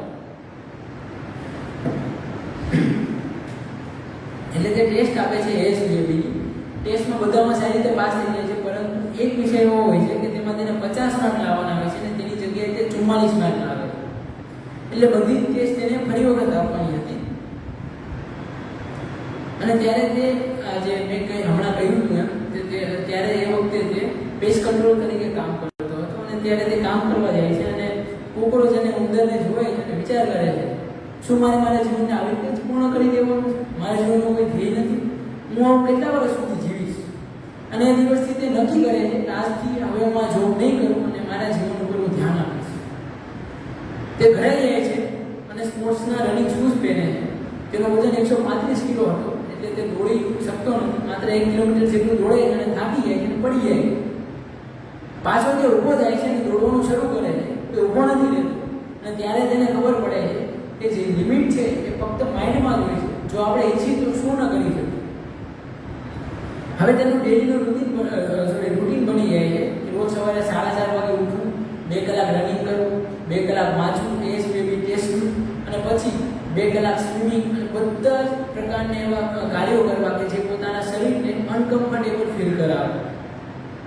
પછી તેની જે વાઈફ હોય છે તે વખતે ના પાડી દે છે કે હું હવે તમારી સાથે નહીં આવું, એટલે હવે મારે તમારી સાથે છૂટાછેડા હોય છે, કારણ કે યુનિવર્સિટી ટ્રેનિંગ જે છે બીજા શહેરમાં જવાનું તે તેની સાથે આવવા માંગતી ન હતી. પછી તેઓ એએમએસબીની ટેસ્ટ આપે છે અને ટેસ્ટમાં તેઓ પાસ થઈ જાય. એટલે તેઓ અંદરથી તો ખૂબ ખુશ થયા હોય છે અને તરત જ મમ્મીને ફોન કરે કે મમ્મી, હવે હું નેવી સિક્સ બનવા તરફ જઈ રહ્યો છું. હવે તેમની પાસે લાઈફમાં 2 ઓપ્શન હતા. મેં કીધું એમ, કાં તો નેવી સિક્સ બનવું અથવા તો પોતાના દાંપત્ય જીવનને સાચવી રાખવું. પરંતુ તે પોતાના જીવનમાં આઝાદીને ચૂને છે. પોતાના જીવનમાં તે અઘરું બનવું અને સેલ્ફ રિસ્પેક્ટને ચૂને છે. અને પછી તે એક્ઝામને પાસ કરે છે, એટલે તે સતત પોતાને ડિસ્કમ્ફર્ટમાં નાખે છે, અનકમ્ફર્ટેબલ ફીલ કરાવે છે. અને તે હંમેશા દિવસમાં તમે જુઓ એટલે સ્વિમિંગ પુલમાં પડ્યો રહે, હંમેશા કરતો રહે, પછી ઠંડા તળાવની અંદર રહે. એનું કારણ એ હતું કે તે વિશ્વની સૌથી અઘરામાં અઘરી ટ્રેનિંગ માટે પોતાને મગજથી, શરીરથી અને આત્માથી મજબૂત કરવા માંગતો હતો. અને પછી એક ચેલેન્જ આપેલું છે કે જો તમારે તમારા મગજને ટફ બનાવવું હોય અને તમારે કમ્ફર્ટ ઝોનની બહાર નીકળવું હોય તો તમારે એવી વસ્તુ કરવી પડશે, એવી વસ્તુ લખવી પડશે કે જે તમને અનકમ્ફર્ટેબલ ફીલ કરાવે. તો એક સૌપ્રથમ તમે ડાયરી લો અને તેમાં લખો કે કઈ કઈ વસ્તુ જે છે મને અનકમ્ફર્ટેબલ ફીલ કરાવે છે અથવા તેને કરવામાં હું ગભરાઉં છું. તો મેં આવી રીતે લખી છે મારી વસ્તુ, બધી નહીં કહું પણ જે કહેવાય એવી કહીશું કે thing that's are difficult to me. તો એક છે કે અંગ્રેજી બોલવું, પછી છે કે બધા વચ્ચે ડાન્સ કરો, પછી છે લીડરશીપ, કે પછી મોબાઈલથી દૂર રહેવું અને અજાણ્યા લોકો સાથે વાત કરવી. આ બધી એવી વસ્તુ છે કે જે મને અંદરથી એવું ફીલ કરાવે કે બહુ અનકમ્ફર્ટેબલ છે. તો મારે આમાંથી શું કરવાનું છે? આટલા બધા જે મેં લિસ્ટ બનાવી છે બધું એક સાથે પૂર્ણ થવાનું નથી. તો મારે જીવનમાં જે તબક્કામાં જે વસ્તુ વધારે જરૂરી છે એ વસ્તુ ચૂનવાની. માની લો કે મારે ઇંગ્લિશ બોલવાનું અત્યારે મારા કેરિયર માટે ખૂબ જરૂરી છે, એના ઉપર કામ કરવાનું છે. ધીમે ધીમે હું શીખીશ તો એક દિવસ એવો આવશે કે મને આવડી જશે. તો આપણે બધા પણ આવું કરશું તો આપણે બધા પણ લાઈફમાં સક્સેસ પામશું એ મારી આશા છે.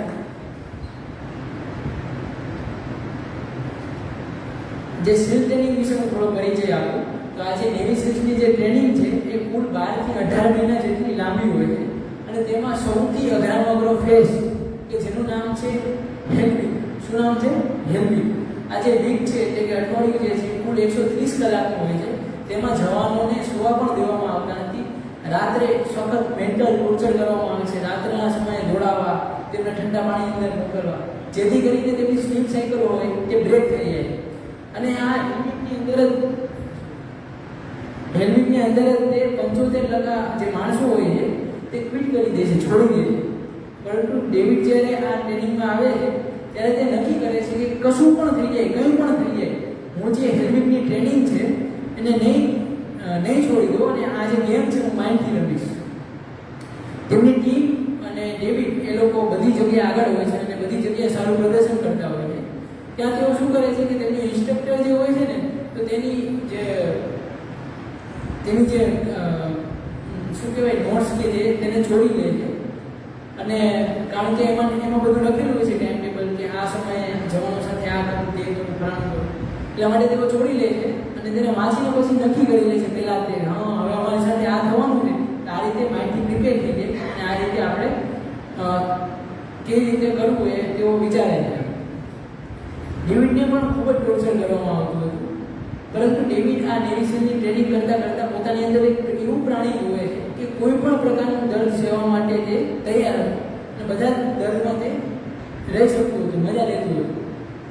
ઇન્સ્ટ્રક્ટરે ડેવિડને એનો જોશ જોઈને તેને એક ટ્રેનિંગ આપે છે અને તેને એક ટાસ્ક આપે છે કે એક કામ કર, તો દરિયો છે ને આ પોઈન્ટથી લઈને આ પોઈન્ટ સુધી તું તરીને દેખાડે પર જો તું સાચો હોય તો. અને એ ટાસ્ક હોય છે, ટાસ્ક પૂર્ણ કરવાનો છે, તમે પછી હાના ન બોલી શકતા. તેની પાસે લાઈફ જેકેટ નથી હોતું અને ઠંડા દરિયામાં એક પોઈન્ટથી બીજા પોઈન્ટ ઉપર અને દરિયો પણ ગાંડો હોય છે, એ પોઈન્ટમાં જવાનું હોય છે. તે પહેલાં વિચાર કરે છે શું કરું, છોડી દઉં, અને પછી વિચારે કે નહીં, આ મારી જાતને પ્રૂફ કરવાનો સમય. અને તે ગાંડો થઈને દરિયામાં કૂદી પડે છે, થોડુંક જાય છે વચ્ચે તો ડૂબવા લાગે છે અને તરત જ તે ઇન્સ્ટ્રક્ટર જે છે એ બોટ પકડીને તેને ઉપર લઈ આવે અને તેનાથી બહુ જ ખુશ થઈ જાય.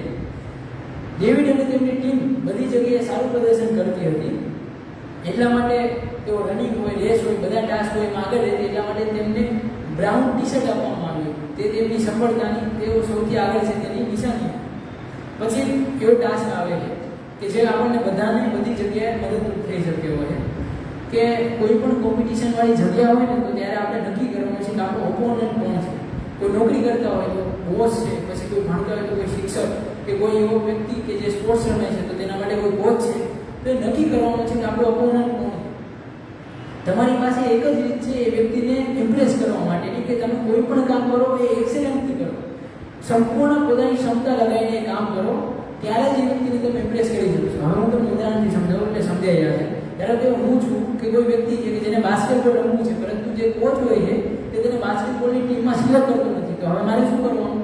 મારે દિવસ રાત સતત બાસ્કેટબોલની પ્રેક્ટિસ કરવાની, જે સૌથી સારું રમે છે તેની પાસેથી શીખવાનું અને એવો વ્યક્તિ બનવાનું કે જે કોચ જે છે જ્યારે ટીમનું સિલેક્શન કરે ત્યારે મને સિલેક્ટ કરવામાં તે ખોટના લાગી શકે અને એવું ન વિચારે કે આને નથી લેવું.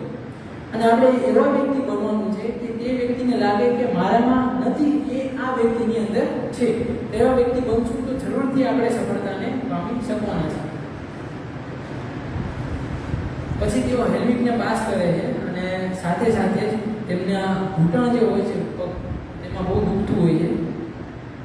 તો ડૉક્ટરને બતાવે છે, દવા લે છે અને દવા લે છે એટલે તેમને સારું થતું નથી. એટલા માટે ત્યાં બીજી એક ટ્રેનિંગ આવે છે. ટ્રેનિંગ એવી હોય છે કે અંડર વોટર બ્રીથિંગ ટેકનિક, એટલે કે જે દરિયો હોય છે under water deep not 9 technique એવું નામ હોય છે, શાયદ હું ભૂલી રહ્યો તો માફ કરજો મને. એની અંદર એવું હોય છે ચેલેન્જમાં કે કોઈ વ્યક્તિ હોય છે કે તેના શરીરમાં હાથ અને પગને રસ્સીથી બાંધી દેવામાં આવે છે, તેની પાસે ઓક્સિજન સિલિન્ડર હોય છે અને પાણીની અંદર 15 થી 16 ફૂટ અંદર તેને નાખવામાં આવે છે. તમારે તમારા મગજને શાંત રાખવાનું છે, તે રસીને છોડવાની છે, ઉપર આવવાનું છે. આ ટ્રેનિંગનો હેતુ એ હોય છે કે જે જવાન છે તે પાણીની અંદર શાંત રહી શકે, કામ રહી શકે અને વિચારીને સારું એવું પ્રદર્શન કરી શકે. ડેવિડ જે છે તેનો ઘૂંટણ તૂટી ગયો હતો, તેમ છતાં તેને પાસ કરે છે અને તે વિચારે છે અને તેને વિચાર આવે છે. એ બહુ જ સરસ છે કે જ્યારે આપણે મેન્ટલ રીતે મજબૂત બનવું હોય ને તો તેના માટે ફિઝિકલ ટ્રેનિંગ બહુ જ સારી છે. કારણ કે ફિઝિકલ ટ્રેનિંગથી આપણને ખબર પડશે કે આપણે લિમિટ ક્યાં સુધી છે. તો જો તમે ફિઝિકલ ટ્રેનિંગ કરશો એ તમારા માઇન્ડને પણ મજબૂત બનાવશે અને સાફ બનાવશે અને તમારે જેવું બનવું છે એવું બનવામાં મદદ કરશે. તો તેને મેં કહ્યું કે ઘૂંટણ ભાંગી ગયો તો બહુ દુખતું હતું, એટલા માટે તે દેખાડે છે, એક્સરે કઢાવે. એક્સરેમાં તેના ઘૂંટણની અંદર ફ્રેક્ચર નીકળે. આ વાત નેવીને ખબર પડતા નેવી તેને અડધી ટ્રેનિંગની વચ્ચે, વિચાર કરો 18 મહિનાની ટ્રેનિંગ છે, હેલ્મેટને પૂર્ણ કરી ચૂક્યો છે અને હવે તેને એમ કહે છે ભાઈ જતો રહે, એને ઘરે મોકલી દે છે. ડેવિડ હારતો નથી, તેને ખબર હતી ઘરે જઈને કે મને નેવીવાળા પાછું બોલાવશે. અને થાય છે એવું, ઘરે જાય છે, થોડા સમય પછી નેવીનો લેટર આવે છે કે તમે આવતા રહો પાછા. અને પછી ડેવિડ જે છે ત્યાં વખતે થોડો કન્ફ્યુઝ થઈ ગયો હોય છે, વિચારે છે કે શું કરવું, જવું કે નહીં. અને તે અકાઉન્ટેબિલિટી મિરરમાં જોવે છે. હું તેને કહે છે હું ખરેખર આ નેવી સ્પેસની ટ્રેનિંગમાં જવા માટે બી રહ્યો છું, હું મારી જાતને દુઃખ સહન કરવામાંથી રોકી રહ્યો છું અને સાચું બોલવાની સાથે જ તે નક્કી કરે છે કે તે નેવી સિલ્સની ટ્રેનિંગમાં જશે. ઇન્સ્ટ્રક્ટરે પણ તેને કહી દીધું કે ભાઈ આ તારા જીવનનો છેલ્લો મોકો છે. હવે તને ગમે તે થાય, ફ્રેક્ચર થઈ જાય, કોઈ રોગ થઈ જાય, તેમ છતાં અમે તને બીજો ચાન્સ આપશું નહીં. અને કહે છે કે તારે આ ટ્રેનિંગને હવે ફર્સ્ટ વીકથી એટલે કે પહેલા દિવસથી ચાલુ કરવાની. ડેવિડ અંદરથી તૂટી ગયો હતો. તેના ઉપર ઘરનો કરજો હતો, લોન ચાલતી હતી. તેની જે વાઈફ હતી બીજી એ પ્રેગ્નેન્ટ હતી, તેની ઉપર $60,000 લોન હતી. એટલે તે એકાઉન્ટેબિલિટી મિરરમાં જોવે છે તેના અરીસામાં અને પોતે રોવા લાગે. પછી તેના મમ્મી જે છે તેના મમ્મી તેને હિંમત આપે છે. એટલે ડેવિડ નક્કી કરે છે કે કોઈ પણ ભોગે હવે ગમે તે થઈ જાય હું નેવી સિલ્સ બનીને જ રહીશ. અને તે પછી તે નેવી સિલ્સની ટ્રેનિંગમાં જાય. અને મિત્રો મેં કીધું એમ કે આ એટલી ખતરનાક ટ્રેનિંગ હોય છે. અને ફરી વખત જ્યારે જાય છે બીજી વખત ત્યારે તેના જે સીનનું ફ્રેક્ચર, જે સીનનું હાડકું હોય છે, આજે આપણો પગ છે એ નીચેનો ભાગ એને સીન કહેવાય, એ સીનનું એને ફ્રેક્ચર થઈ જાય છે. પરંતુ હવે એની પાસે બીજો મોકો નહોતો. એટલે જ્યારે રનિંગ આવતું, કોઈ પણ ફિઝિકલ એક્ટિવિટી આવતી, તો આ ફ્રેક્ચર સાથે, માઇનર ફ્રેક્ચર સાથે તે વ્યક્તિ દોડતો, તે પેનને અનુભવ કરતો. આ જોઈને તેના ઇન્સ્ટ્રક્ટર પણ તેના ઉપર ખુશ થઈ જાય છે અને તેને એક ટ્રેનિંગ આપે, તેને એક ચેલેન્જ આપે. ચેલેન્જ એ રીતનો હોય છે કે તેમાં હાથને બાંધી દેવાના હોય છે અને સ્વિમિંગ પુલની અંદર એક પોઈન્ટથી બીજા પોઈન્ટ સુધી જવાનું હોય. પગમાં ફ્રેક્ચર હતું તેમ છતાં તે વ્યક્તિ એ ટ્રેનિંગને સફળતાથી પાસ કરે છે. અને આખરે એ દિવસ આવી જાય કે જ્યારે તે નેવી સીલ તરીકે ગ્રેજ્યુએટ બનવા માટે જઈ રહ્યો હોય છે. ત્યારે તેમની સેરેમની હોય છે, બધા લોકો બહુ ખુશ હોય છે. પરંતુ ડેવિડનું માઇન્ડસેટ ચેન્જ થઈ ગયું. કહે છે કે મારે હજી વધારે પેન જોઈએ. અને અંતે તે દુનિયાનો સૌથી સાબાદ નેવી સીલમાંનો એક બની જાય છે. અને પછી એક ચેલેન્જ આવે છે કે એક જર્નલ લો, તમે જર્નલ લો અને તમને ગમતી વસ્તુ લખો. માફ કરજો કે તમારે જે અસંભવ વસ્તુઓની જે અસંભવ વસ્તુઓ જે છે એની શરૂઆત તમારા વિચારથી થાય છે. જ્યારે તમે વિચારો છો કે મારાથી નહીં શકે, ત્યારે તમારાથી એ વસ્તુ નહીં થઈ શકે. આપણા સામાન્ય વ્યક્તિના મગજમાં 1 કલાકની અંદર 2000થી વધારે વિચારો આવે છે. તો તમે એ વિચારો ઉપર કામ કરવાનું બંધ કરી દો, વિચારવાનું બંધ કરી દો અને એવી વસ્તુઓ કરો કે જે તમારા જીવનમાં તમે કરી શકો. નાના નાના ટાસ્ક બનાવો, નાના નાના ગોલ બનાવો, એને તમે અચીવ કરો. અચીવ કરી લો એટલે ખુદને શાબાશી આપો કે નહીં ભાઈ, વાહ મેં આ કરી દીધું. અને પછી જ્યારે તમે એ સમયનો વિચાર કરો, એ વિશે વિચારો કે જ્યારે તમને ગમતી વસ્તુ મળી ગઈ હશે, જ્યારે તમે સફળતા પામી ગયા હશો, ત્યારે તમને કેવું ફીલ થતું હશે. એ વિચાર જ તમને આગળ વધવામાં મદદ કરશે. એ વિચાર જ તે છે એ તમને આગળ બનવામાં એક ફ્યુલ તરીકે બનશે. હવે મિત્રો તે નેવી સીલ તો બની જાય છે, પરંતુ સાથે સાથે તેના જીવનનું સફર અટકતું નથી. અને તેને એમ થાય છે કે હજી મારે કંઈક વધારે કરવું છે. અને ત્યારે તેને મેરાથોન વિશે ખબર પડે છે.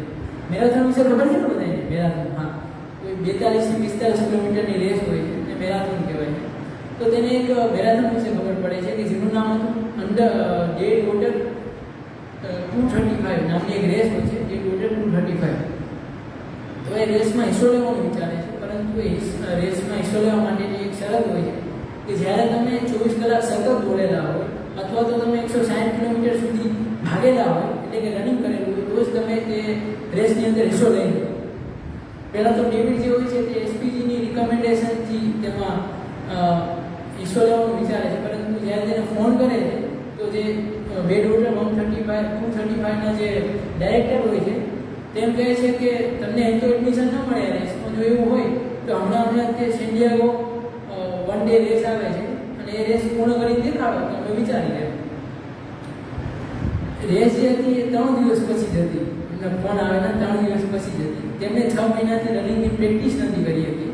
છતાં રેસના આગલા દિવસે તેમનો જે ઇન્સ્ટ્રક્ટર હોય છે તે તેમને લેગનું એટલે પગનું હેવી વર્કઆઉટ કરાવે. તેમના ઇન્સ્ટ્રક્ટરનું માનવાનું એવું હતું કે જ્યારે આપણે મગજને હંમેશા વોર્ડની કન્ડિશનમાં જ રાખવું જોઈએ, વોર્ડની સિચ્યુએશનમાં જ રાખવાનું હોય. વિચાર કરો, 160 કિલોમીટરની રેસની આગલા દિવસે આ વ્યક્તિ પગની સખત એક્સરસાઇઝ કરે છે અને બીજે દિવસે તે રેસમાં હાજર હોય છે અને રેસમાં દોડે છે અને 5મા નંબરે રેસ પૂર્ણ કરે છે. જ્યારે તેના પગ છોડાઈ ગયા હતા ત્યારે તેને પ્રશ્ન થાય છે દોડતા દોડતા તો હું આ શા માટે કરી રહ્યો છું? અને ત્યારે તેનો જવાબ કંઈક અલગ હોય છે. ત્યારે તે પોતાના માટે નહોતો કરતો, પરંતુ તેના જે નેવી સિક્સના ભાઈઓ હતા કે જે અફઘાનિસ્તાન એક ઓપરેશનમાં હેલિકોપ્ટર ક્રેશ થવાને કારણે મરી ચૂક્યા હતા, તેમના પરિવાર માટે ચેરિટી દ્વારા ફંડ ઉઘરાવવા માટે આ રેસ કરી રહ્યો હતો. અને તે પ્રૂવ કરવા માંગતો હતો કે તે પોતાના જીવનમાં ફક્ત પોતાના માટે નહીં પરંતુ બીજા માટે પણ તે કરી શકે. તે 80 કિલોમીટર જેટલું દોડે છે અને તેનું શરીર આખું ધ્રુજવા લાગે છે, પડી જાય છે. માંડ 2 લોકો એને ઊભો કરે છે, પાછું દોડવાનું ચાલુ કરે છે. 100 કિલોમીટર પહોંચે છે, તેના પગમાંથી ખૂન નીકળવા લાગે છે, પગ એકદમ છોડાઈ જાય છે. પરંતુ તે ઊભો નથી રહેતો, તેના શરીરમાં આગળ વધતો જાય છે. તે શરીર એટલું બધું તેના કંટ્રોલની બહાર થઈ ગયું હોય છે કે તેના શરીરમાંથી તેને પેશાબ થઈ જાય છે, પોટી પણ થઈ જાય છે, દોડતા દોડતા. પરંતુ તે હવે આગળ વધી ન રહ્યો હતો ત્યારે તે પોતાના જીવનની એવી સ્થિતિઓને યાદ કરે છે, નાના એ વસ્તુઓને યાદ કરે છે કે જેણે તેને સફળ બનાવી હતી. તે દોડતો હોય છે અને વિચારતો હોય છે કે હું એક વખતે શાળામાં ચીટિંગ કરીને પાસ થતો અને મેં આર્મીની પરીક્ષા પાસ કરી હતી એસપીની. તે વિચાર કરે છે કે મેં નેવી સર્વિસને પણ પાસ કરી દીધું છે. આવી રીતે નાની જે પરિસ્થિતિઓ છે તેને યાદ કરીને તે ધીમે ધીમે દોડે છે. પછી 110, 120, 140, 150 અને 160 કિલોમીટરની આ રેસ પૂર્ણ કરે છે. રેસ પૂર્ણ કરતાની સાથે એકદમ તે નિરાશ થઈ ગયો હોય છે, એકદમ મનથી થાકી ગયો હોય છે. ત્યારે તેની વાઈફ જે છે તે તેને ઘરે લઈ જાય છે. શરીરમાં બહુ જ પેઇન હતું, એટલું બધું દર્દ હતું કે તે ઘર જવાની સાથે બેભાન થઈ જાય છે. તેની કિડની ફેલિયરનું પણ રિસ્ક હતું, તેમ છતાં તે ડૉક્ટર પાસે નથી જતો અને શું કહે છે ખબર છે કે મારે આ પેઇનને અનુભવ કરવો છે, આ જે દર્દ છે તેને અનુભવવું છે. આ જ મારા માટે એક સાચી ટોપી છે, આ જ મારી જીતનું સર્ટિફિકેટ છે. ત્યાં વિચાર કરે છે અને પછી એક આપણને એક ચેલેન્જ આપે છે કે કૂકી जार. મેં તમને કહ્યું ને કે નાની વસ્તુઓની જીતને હાલ કરીને તે દોડે છે, પછી તે દોડી જાય છે રેસ. એવી રીતે આપણા જીવનમાં પણ આપણે કૂકી जार બનાવવાની છે. કૂકી जार એટલે શું કે આપણી નાની સફળતાઓ છે, તો જ્યારે આપણે કોઈ મોટું કામ કરી રહ્યા હોય ત્યારે આપણાની અંદર આત્મવિશ્વાસ ન હોય. માની લો કે મારે બોલવા આવ્યો અને મારી અંદર કોન્ફિડન્સ નથી, તો હું શું કરીશ? મારી જે કૂકી जार છે એને બહાર કાઢીશ. આ કૂકી જારની અંદર મેં મારી નાની સફળતાઓ લખી છે અને જ્યારે એવી અનકમ્ફર્ટેબલ મુમેન્ટ આવશે, મને એમ થશે કે હવે હું નહીં કરી શકું, તો ત્યારે મારી કૂકી जार બહાર કાઢીશ અને આમાંથી એક ચિઠ્ઠી કાઢીશ અને વાંચીશ કે મેં મારા જીવનમાં શું કર્યું. તો આમાં લખ્યું છે કે મેં ઘર ઘર સંપર્ક યોજના વિશે સમજાવવા 25 થી 30 સ્વયંસેવકોની એકલા બેઠક લીધી હતી. તો આ મેં કર્યું. પછી એક બીજું છે કે મેં 5-6 વખત એક શાખાના ઉત્સવમાં વ્યક્તિગત ગીત પણ સારી પ્રેક્ટિસ સાથે ગાયું હતું. પછી આ બધી વસ્તુઓ છે કે જે મારા જીવનમાં જ્યારે ખરાબ સમય આવે તો અનકમ્ફર્ટેબલ ફીલ કરું તો તેમાં મહેનત કરે. પછી લખ્યું છે મેં કે મેં ગુડી પડવાને દિવસે અત્યંત જોશીલું અને રોમાંચક ભાષણ આપ્યું હતું. તે ભાષણ મેં 25 મિનિટ સુધી આપ્યું હતું અને મોઢે આજે કેમ જોઈને થોડું બોલવું પડે છે એવી રીતે મેં મોઢે બોલ્યો. તો આ જ્યારે જોઉં છું ત્યારે મને આગળ વધવામાં પ્રેરણા મળે છે. અને તો એવી રીતે તમે પણ આવી રીતે કંઈ બનાવો અને તમારા જીવનમાં પણ જ્યારે એવું લાગશે કે હું નહીં કરી શકતું, કોન્ફિડન્સ ઓછો થઈ જાય, ત્યારે તમને આ નાની જીત જે છે તે આગળ વધવામાં તમને મદદરૂપ થશે. પછી મંગળવારે જ્યારે એક દિવસ બાદ આ 160 કિલોમીટરની સેરિયાનો 1 ડે રેસ પૂર્ણ કર્યા બાદ જ્યારે તે ઘરે બેઠો હોય છે ત્યારે તે બેડવોટે 235ના જે ડાયરેક્ટર હોય છે તેને ફોન લગાડે છે અને કહે છે કે મેં તમે જે મને રેસનું સૂચન કર્યું હતું તે રેસ મેં 17 કલાકની અંદર 160 કિલોમીટર દોડીને પૂર્ણ કરી દીધું છે. તે ડાયરેક્ટર જે છે એ ખુશ નથી થતો અને સામે જે એમ કહે છે કે તમે કોઈ દિવસ જીવનમાં 24 કલાક સતત દોડ્યા છો? સમજાય છે ને હું કહું છું એ બધે? હા કે ના? બોલો નથી સમજાતું? ધીરું બોલું તો એને ડાયરેક્ટર ખુશ નથી થતા અને પૂછે છે કે તું 24 કલાક કોઈ દિવસ દોડ્યો છો એક સતત? તો ડેવિડ ના પાડે છે અને તે એમને કહે છે કે તમે કોઈ બીજી રેસ મને સજેસ્ટ કરો એટલે હું મારા રિઝ્યુમને મજબૂત બનાવી શકું. શેના માટે? કારણ કે તેને બેડવોટે 235 રેસમાં એડમિશન જોઈતું હતું એટલા માટે. એટલે તેઓ તેને એક બીજી રેસ સૂચવે છે, હટ 100 હવાઈમાં, કે જે હવાઈ વિસ્તારમાં હતી અને તે 24,500 ફીટ ઉપર અને નીચે એવા ચઢાણ અને ઉતરાણવાળા વિસ્તારમાં હતી. એટલી તો ખતરનાક રેસ હતી કે તેમાં હજારો માણસો દોડવા આવે છે, પરંતુ ફક્ત 23 માણસો એ રેસને પૂર્ણ કરે છે અને એમાંથી એક એટલે કે આપણા ડેવિડ ગોગિન્સ હોય. તે તેમને આ રેસ પૂર્ણ કરવાની સાથે જ ખબર પડે છે કે માઇન્ડની લિમિટ ઘણી ઉપર હોય છે. જ્યારે આપણને એવું લાગે કે આપણે આપણું સંપૂર્ણ ક્ષમતાથી કોઈ કાર્ય કર્યું છે, તો ત્યારે આપણે ફક્ત આપણી 40% ક્ષમતાથી જ કાર્ય કર્યું હોય છે. હજી આપણે 60% વધુ કરી શકીએ છીએ. એટલે તમારા જીવનમાં જ્યારે એવું લાગે ને કે મેં કોઈ કાર્યને બહુ જ મારી સંપૂર્ણ ક્ષમતાથી કર્યું છે, ત્યારે તમારી જાતને કહેવાનું છે કે હું હજી 60% વધુ કરી શકીશ, હું હજી આના કરતાં પણ આગળ કરી શકીશ. તમે એવું વિચારશો તો તમે વિચાર્યું પણ નહીં હોય તેના કરતાં પણ વધારે સારું તમે પરફોર્મન્સ દઈ શકશો, અને આ જ તમારા જીવનમાં તમને આગળ વધારવામાં મદદરૂપ થશે. આ રેસ પૂર્ણ કરવાની સાથે જ એ બેડ વોટર 235 નું જે રિઝ્યુમ હોય છે બનાવીને તેની એપ્લિકેશન મોકલી દે છે, અને થોડા દિવસો બાદ પોસ્ટ ઓફિસમાંથી લેટર આવી જાય છે કે ભાઈ તમે આ રેસમાં સિલેક્ટ થઈ જાઓ છો. મિત્રો, આ થોડીક વાત કરું આ રેસ વિશે. મારી પાસે 5 મિનિટ છે.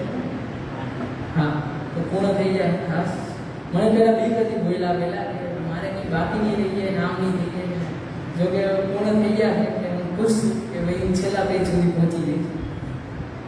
તો એવું થાય છે કે તેઓ તેની એપ્લિકેશનમાં પાસી જાય, અને પછી જે બેડમિન્ટન 35 જે રેસ હોય એની વાત કરું તો એ વિશ્વની સૌથી ખતરનાકમાં ખતરનાક રેસમાંની એક હોય છે. જો તમને મારા ઉપર એવું લાગે કે આ બધામાં ખતરનાક છે તો એકવાર ગૂગલમાં સર્ચ કરી તો તમને ખબર પડી જશે કે એ વસ્તુ શું છે. તે કુલ 217 કિલોમીટર લાંબી રેસ હોય છે કે જેમાં તમારે વગર કોઈ પણ ઇક્વિપમેન્ટથી ફક્ત દોડવાનું હોય છે, અને તે અમેરિકાની દેશવેલી નામની જગ્યા હોય છે કે જેનું નોર્મલ ટેમ્પરેચર 55 ડિગ્રી જેટલું ઊંચું હોય છે. ત્યારે આપણને 40-45 ડિગ્રીમાં પરસેવો મળી જાય છે, બેભાન થઈ જાય છે. તે 55 ડિગ્રીમાં બધા દોડવાનું હોય છે, એટલે તેને વિશ્વની સૌથી અઘરામાં રેસમાંની એક કહેવામાં આવે છે.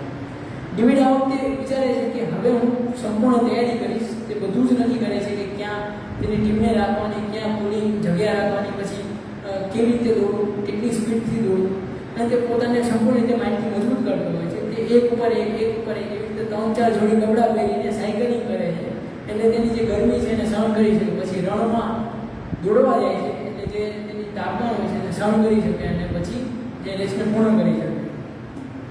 અને પછી એ દિવસ આવી જાય છે બેડ વોટર 235 જે રેસ હતી એનો, અને તે રેસમાં બહુ જ સારું દોડે છે, અને બધા લોકોમાંથી તે 5મા ક્રમાંકે આવે અને રેસને પૂર્ણ કરી દે.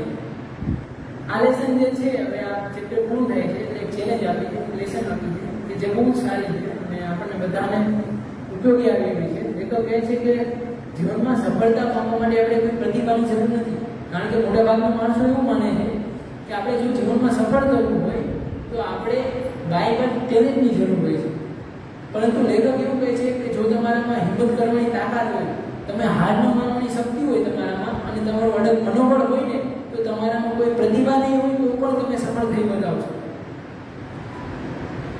પછી આ રેસ પૂર્ણ કરે છે અને બધા લોકો તેમના માટે તાળીઓ પાડતા હોય છે, એકદમ ખુશ થઈ જાય છે.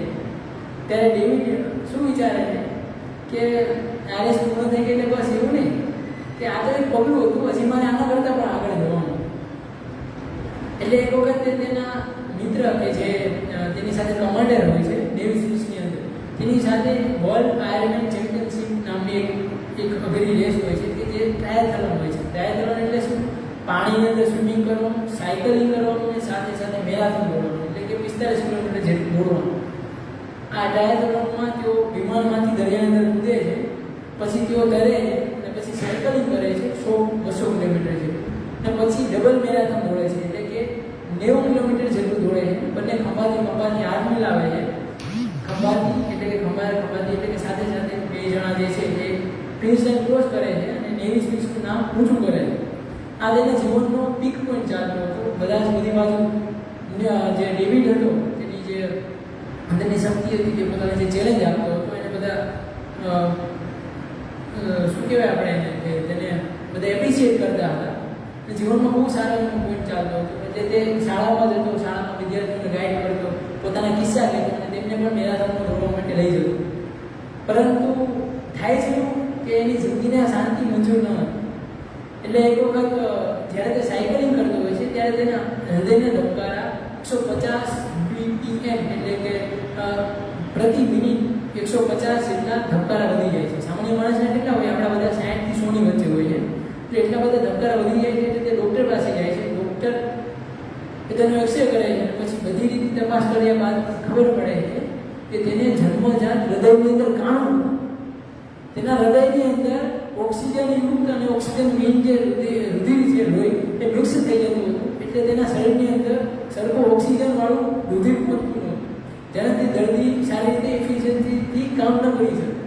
ડૉક્ટરને આ વાત ખબર પડે છે કે તેમણે આવું હોવા છતાં પણ તેમના જીવનમાં મેરેથોન દોડેલી છે, નેવી સિક્સની એક્ઝામ પાસ કરી છે.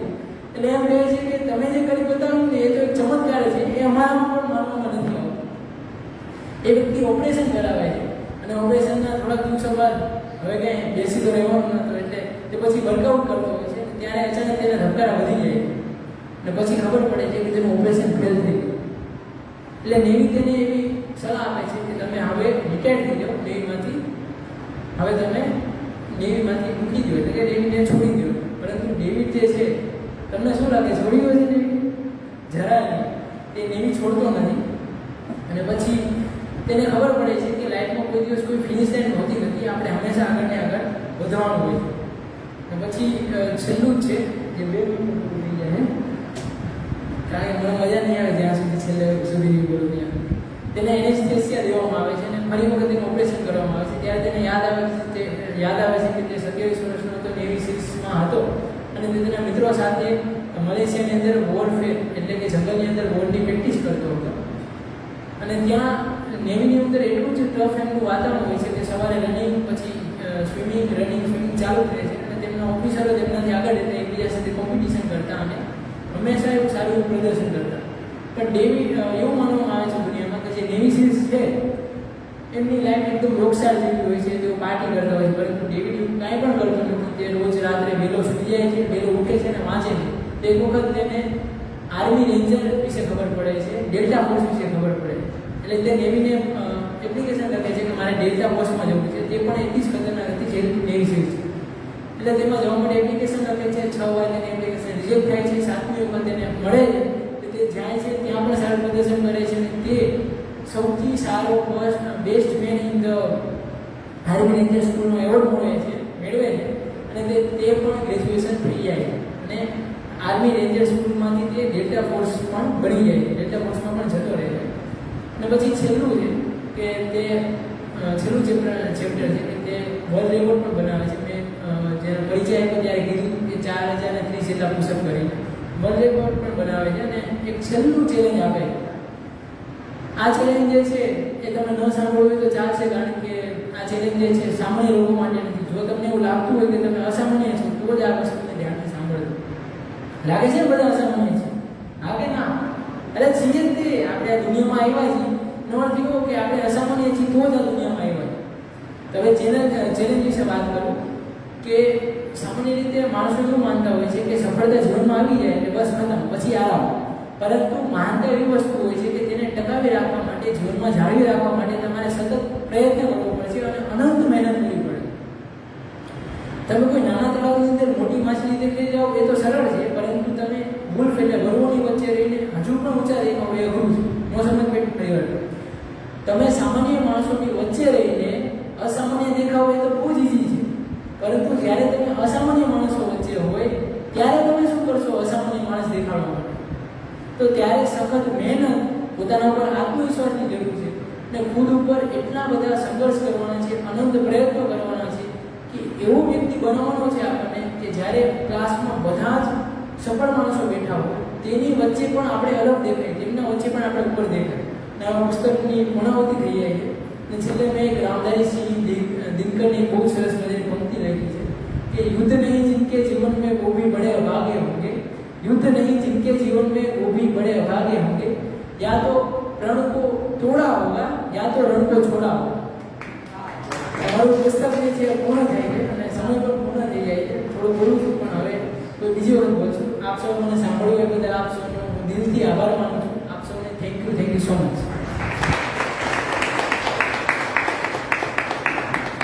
ખૂબ સરસ.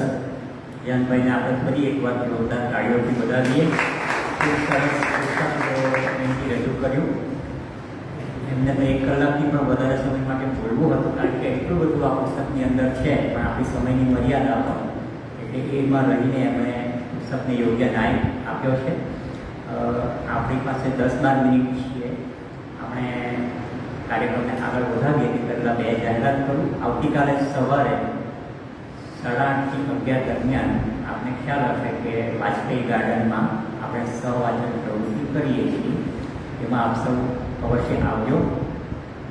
આવતા મહિને યુવા વાર્તાલાપ પહેલો શનિવાર આવે છે 6મી જૂને. 6 જૂને જે વક્તા છે આપણા પ્રિયાંશી પટેલ એ ઉપસ્થિત છે. પ્રિયાંશી આપણને કહે છે કે તેઓ કયા પુસ્તક ઉપર બોલવાના છે, એના લેખક કોણ છે, એ પુસ્તકમાં શું છે. 1 જ મિનિટમાં પ્રિયાંશીબેન વાત કરશે આપણને. આવો પ્રિયાંશીબેન, પછી આપણે પ્રશ્નોત્તરી કરીશું.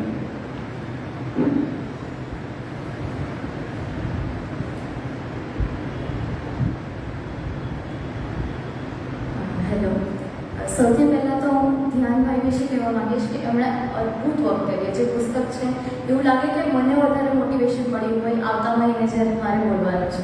તો હું શરૂ કરું. મારી પુસ્તકનું નામ છે સુનકારના સાથીઓ, પંડિત શ્રીરામ શર્મા આચાર્યએ લખ્યું છે. હવે આ પુસ્તક મેં એ માટે પસંદ કર્યું હતું કારણ કે આજના સમયમાં આપણે એમ વિચારતા હોય, ઘણી વખત આપણે લોકોના પણ એવું સાંભળ્યું હોય કે માણસાઈ મળી ગઈ છે, લોકો વચ્ચે રહેવાનું નથી ફાવતું, કે પછી જિંદગી બહુ ટફ છે. આમાં પંડિત શ્રીરામ શર્મા આચાર્ય હિમાલયમાં કેટલા વર્ષો સુધી તપસ્યા કરી હતી અને એનો અનુભવ આ પુસ્તકમાં છે. તે સમય દરમિયાન એક કહેવાય ને કે સુનકારનો અર્થ થાય છે કે એક કોઈ પણ મનુષ્ય વગર, કોઈ પણ મનુષ્ય વિનાના વાતાવરણમાં તેઓ રહ્યા છે અને એ શ્રેષ્ઠ રીતે રહ્યા છે કે ત્યાં જંગલના જે કે ખૂંખાર પ્રાણીઓ આગળ તેઓ સંકલન બનાવીને રહ્યા છે. તે સંકલન બનાવ્યું કેવી રીતે અને આવી પરિસ્થિતિમાં પણ પોતાના શરીરને ટફનેસમાંથી પણ એક તેને મન મોજનું જીવી કઈ રીતે રહ્યા, એ વસ્તુ છે આ પુસ્તકમાં. Thank you Priyanshi. પ્રિયાંશી આપણી ગારડા કોલેજમાં ટીવાય બીએની વિદ્યાર્થીની છે. મનોવિજ્ઞાન એનો વિષય છે. ખૂબ સારી વાચક છે, ખૂબ સારી વક્તા છે. તો આપણે એને અહીં 1 મિનિટ સાંભળીએ એટલે આપણને ખ્યાલ જ આવી જાય.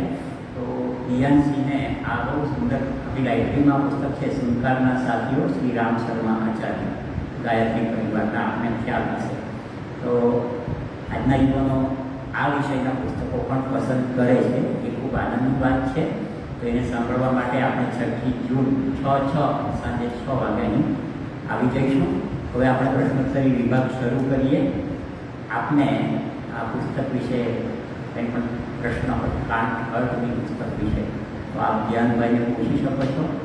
કંઈક પૂરક માહિતી હોય તો એ પણ રજૂ કરી શકો છો.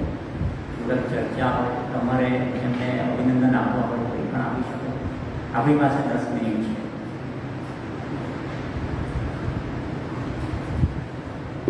આજે ઘણા બધા યુવાનો આવ્યા છે. હાજી દર્શનાબેન. ધ્યાન મારે તો અભિનંદન જ આપવાના છે. તે પુસ્તક ખૂબ જ સરસ પસંદ કર્યું. પુસ્તકની પસંદગી ખૂબ જ સરસ હતી. એ મોટિવેશનલ હતું, યુવાનો માટે હતું અને સત્યથી નજીક હતું. માત્ર આપણને એવું નથી લાગતું કે આ અચીવેબલ છે કે નથી એમ, પણ જે મનોબળ હતું મજબૂત લેખકનું, એ અમારા સુધી પહોંચ્યું છે. અને તું જે પ્રેક્ટિકલી ડબ્બી લાવીને કે આ કરવાનું, એ ખરેખર આપણે બધાએ તો એપ્લાય કરવા જેવું છે. એટલે ખૂબ જ સરસ બોલ્યો અને તને ખૂબ ખૂબ અભિનંદન. થેન્ક યુ દર્શનાબેન. આજે ઘણા બધા યુવાનો આવ્યા છે, પાછળ બેઠા છે, એ બધા ધ્યાનભાઈના મિત્રો છે. એમાંથી પણ કોઈ કે પ્રશ્ન પૂછવો હોય તો, કંઈ પણ પ્રતિભાવ આપવો હોય તો. હાજી ત્યાં છે.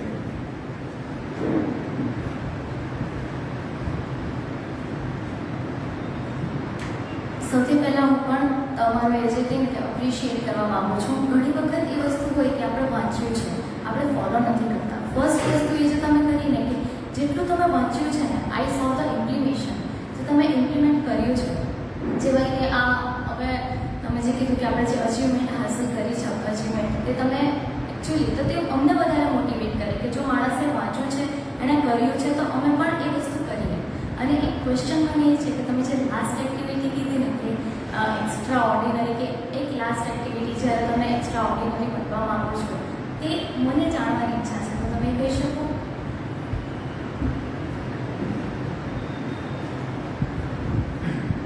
એટલે વાત એવી રીતે હતી મારી છેલ્લો જે ચેલેન્જ હતો એક્સ્ટ્રા ઓર્ડિનરીનો બે, તો એમાં એ રીતે હતું કે જ્યારે આપણે સ્કૂલની અંદર હોય ને તો કેવી રીતે હોય કે વિદ્યાર્થીઓ ઓછા હોય ને એની વચ્ચે આપણે સારા ગુણ લાવી શકીએ, પરંતુ જ્યારે આપણે નીટની એક્ઝામ આપીએ છીએ કે કોઈ ગવર્મેન્ટ એક્ઝામ આપીએ છીએ ત્યારે ઓછા વ્યક્તિઓ વચ્ચે આપણે સફળ થઈ ગયા, પહેલો નંબર લાવી દીધો ક્લાસમાં, પરંતુ હવે આપણી જે ચેલેન્જ છે પૂરા દરિયા સાથે અને હવે તેમાં તમારે મહેનત કરવી હોય અને સફળ થવું હોય તો તમારે જે પહેલાં સ્કૂલમાં મહેનત કરી હતી તેટલી મહેનત તમને કામ નહીં લાગે. હવે તમારે એટલી બધી મહેનત કરવી પડશે કે તમારે લાખો લોકોથી આગળ આવવાનું છે. તો એટલા માટે ફરક હોય છે, મેં કીધું હતું એ પ્રમાણે કે કોઈ નાના વિસ્તારમાં રહીને મોટું બનવું એ બહુ જ સહેલું છે, પરંતુ મોટા વિસ્તારમાં રહીને મોટું બનવું એ બહુ જ અઘરી વસ્તુ છે. તો મને આશા છે કે તમને સમજાઈ ગયું હશે, નહીં સમજાયું હોય તો બીજી વાર કહો, બીજી વાર ઠીક. પછી કોઈને બીજા કોઈને પ્રતિભાવ છે પ્રશ્ન પૂછવો હોય તો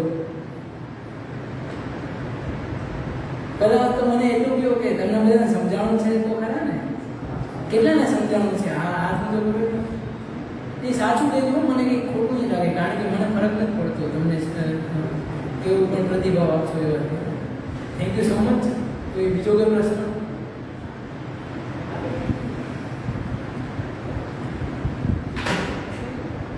હા, તો મારો પ્રશ્ન એવો હતો, તમે જેવી રીતે કીધું કે ડેવિડ ગોગિન્સનું જે ચાઇલ્ડહુડ હતું તે બહુ ટ્રોમેટિક હતું અને એના પછી તમે એની વાત કરી કે કેવી રીતે પોતાના જીવનમાં આગળ વધ્યા. તો આપણે જેટલા બધા અહીંયા છીએ બધાનો લેવલ ઓફ કોન્ફિડન્સ, વિચારવાની પ્રકૃતિ, ક્ષમતા એ બધી વસ્તુઓ અલગ અલગ હોય, એ વસ્તુમાં આપણે યુનિક છીએ, રાઈટ? અને અગર આપણે આગળ વધવું છે તો આપણે છે કે હાર માનવાની આપણા પાસે ક્ષમતા હોવી જોઈએ. જેમ કે અગર આપણે સાયન્ટિસ્ટની વાત કરીએ તો એ લોકો થોમસ આલ્વા એડિશન છે, 1000 વાર એક્સપેરિમેન્ટ કરીને પછી સફળતા મેળવી, એ કોઈ ઇઝી વાત નથી. તો જેમ કે તમે આ કુકી જાર બતાવ્યો કે તમે જ્યારે નરસી પાસ થઈ જાઓ ત્યારે તમે આ કુકી જારમાં ચીટ્સ રીડ કરીને પોતાને ઇન્સ્પાયર કરો છો. મારો સવાલ આ છે કે તમને શું લાગે માણસ કેટલી હદ સુધી નાસીપાસ થઈને કે ફેલ થઈને પાછો આગળ વધી શકે? શું બધા માણસોની ક્ષમતા સેમ હોય કે પછી એક લિમિટ હોય? જેમ કે આપણે સ્યુસાઇડ પણ બહુ બધા કેસીસ આવે એના ફેલિયરના, રાઈટ? ઓકે, તો અગર આપણે કમ્પેર કરીએ તે સક્સેસફુલ લોકોને કે એ લોકો જે હાર માની જાય છે તો તેમાં શું ડિફરન્સ છે? ઇઝ દેટ કે તે લોકો નાસીપાસ થઈ ગયા છે કે પછી તે લોકોના જીવનમાં એવું બહુ બધું હતું કે જેનાથી ડીલ કરવાની ક્ષમતા નથી તેમના પાસે? શું વિચાર છે? જી, હું તમારો પ્રશ્ન જે છે એમાંથી બે વસ્તુ પકડી શકું છું. એક તો લિમિટ્સ, તમે કીધું કે લિમિટ શું હોય છે કે વ્યક્તિ જે છે એમનામાં ચોક્કસ લિમિટ હોય છે, અને બીજું એ કે તમે કીધું હમણાં કે કોઈ વ્યક્તિ જે છે બહુ ઉપર ઉઠી જાય, કોઈ વ્યક્તિ જે છે આત્મહત્યા કરવા સુધીના પણ વિચારો કરે. તો મારું માનવું છે કે એ વ્યક્તિ સરખા છે, પરંતુ એકની અંદર તેનો જે ધ્યેય છે, ગોલ એ ક્લિયર છે, પરંતુ બીજા વ્યક્તિ જુદી જુદી વસ્તુઓમાં ભટકતો રહે છે અને પછી અંતમાં પોતાને પણ ખોઈ દે છે. એટલે બે વચ્ચે એ જ ડિફરન્સ છે કે ઓલા વ્યક્તિને ખબર છે કે મારે શું કરવાનું છે અને એટલું એને ફક્ત ખબર નથી, પરંતુ તેના માટે લેવામાં આવતા યોગ્ય પગલાં પણ લે છે. અને જ્યારે બીજો વ્યક્તિ હોય છે એ કાં તો તેને ખબર નથી અથવા તો કાં તો તેને ખબર છે પરંતુ તે માટે તે કામ કરતો નથી. તો મારું આટલું જ માનવું છે. તો આ કોન્ટેક્સ્ટમાં મારે જે વસ્તુ પૂછવી હતી કે જેમ કે આપણે એકદમ બેઝિક વસ્તુ લઈ લઈએ, નીટની પ્રિપરેશન છોકરાઓ કરતા હોય. હમણાં આજકાલની જનતામાં બહુ કોમ્પિટિશન છે, તો છોકરાઓને હોય કે મારી એક ફ્રેન્ડ જ છે જેના પેરેન્ટ્સ ડૉક્ટર છે, ન્યુરોસર્જન, એન્ડ તેને પણ ડૉક્ટર બનવું હતું, but she wasn't able to enter because she is from general caste and she is trying 4 years continuation. તો તે હમણાં બહુ નાસીપાસ થઈ ગઈ છે કે હું 4 વર્ષથી ટ્રાય કરું છું. એના પેરેન્ટ્સ પણ થોડા ડિસઅપોઇન્ટેડ થઈ ગયા છે કે ન્યુરોસર્જનની છોકરી, લાઈક આપણા ફેમિલીમાં આવે તો લોકો પણ આપણે જજ કરતા હોય કે શું કરે છે 4 વર્ષથી, પ્રિપરેશન ઓછું કરે છે કે શું. તો એમાં ઓબ્વિયસલી આ એક વસ્તુ તો છે જ, મૂવી જાણવાની છે, મને ખૂબ ગમી. બટ કોઈ સ્ટુડન્ટ આવી સિચ્યુએશનમાં બીજું શું કરી શકે જ્યારે એમને એવું લાગે કે એમના પેરેન્ટ્સનો સપોર્ટ એમના પાસે નથી, કે ફેમિલી પણ એમને આવીને એવું કહેતી હોય, તો ત્યારે પોતાને સંભાળવાનું એ બહુ અઘરી વસ્તુ છે. ઓબ્વિયસલી આપણા ગોલ્સ હોય, but it depends on children obviously, because it is we can say કે એ લોકોની એક ઈચ્છા હોય કે પોતાના પેરેન્ટ્સને પ્રાઉડ કરવું છે. અને જ્યારે વારંવાર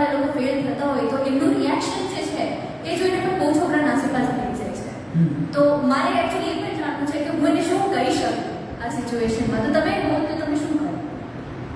જી, મારું કોઈ એવો ફ્રેન્ડ હોય ને 4 વર્ષ તૈયારી કરતો હોય તો મારું તો એવું માનવું છે કે નીટની એક્ઝામ એટલી તો અઘરી છે જ નહીં કે તમારે 4 વર્ષ લાગી જાય એની તૈયારી કરવા માટે. તમારે ખુદને જોવાનું છે અકાઉન્ટેબિલિટી મિરરમાં અને સત્ય બોલવાનું છે. એને તમે કહો કે તું દિલ ઉપર હાથ રાખ, અરીસા ઉપર જો અને સાચું બોલ. તે શું ખરેખર 4 વર્ષ સુધી ખરેખર તૈયારી કરી છે કે મમ્મી પપ્પાને દેખાડવા માટે તૈયારી કરી છે? મારું એવું માનવું છે. પછી હું એ પરિસ્થિતિને જાણતો નથી, કારણ કે મારા અનુભવ પ્રમાણે એવું છે કે નીટની એક્ઝામ એવી છે કે કોઈ પણ માણસ જે છે કે જેનું મીડિયમ લોઅર કે મીડિયમ ને અપરની વચ્ચેનો જેનો આઈક્યુ છે તે સારી રીતે એક્ઝામ પાસ કરી શકે. 1 થી 2 વર્ષના પ્રયાસ. તો મારું એવું માનવું છે તેમણે જો 11 વાર તો ભણ્યા જ હશે ને ઉપરથી 4 વર્ષ એટલે કુલ 6 વર્ષ કોઈ વિષયને ભણવો અને પરીક્ષા યુપીએસસી હોય તો સમજ્યા, કારણ કે તેમાં સીટ ઓછી હોય છે, પરંતુ નીટ જેવી એક્ઝામમાં લાખોની સીટ હોય છે, 1 લાખ 2 લાખની સીટ હોય છે. તો મારું એવું માનવું છે કે એમને ખુદને કહેવું જોઈએ કે ખરેખર મેં શું એક્ઝામની તૈયારી કરી છે કે મેં મારી જાતને છેતરી છે.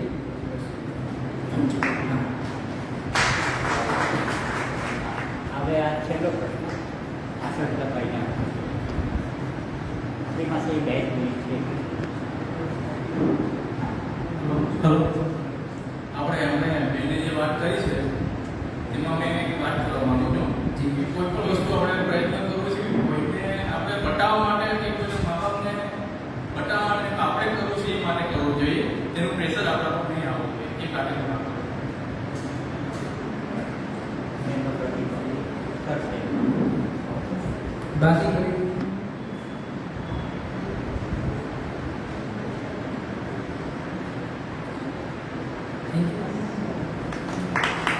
Thank you.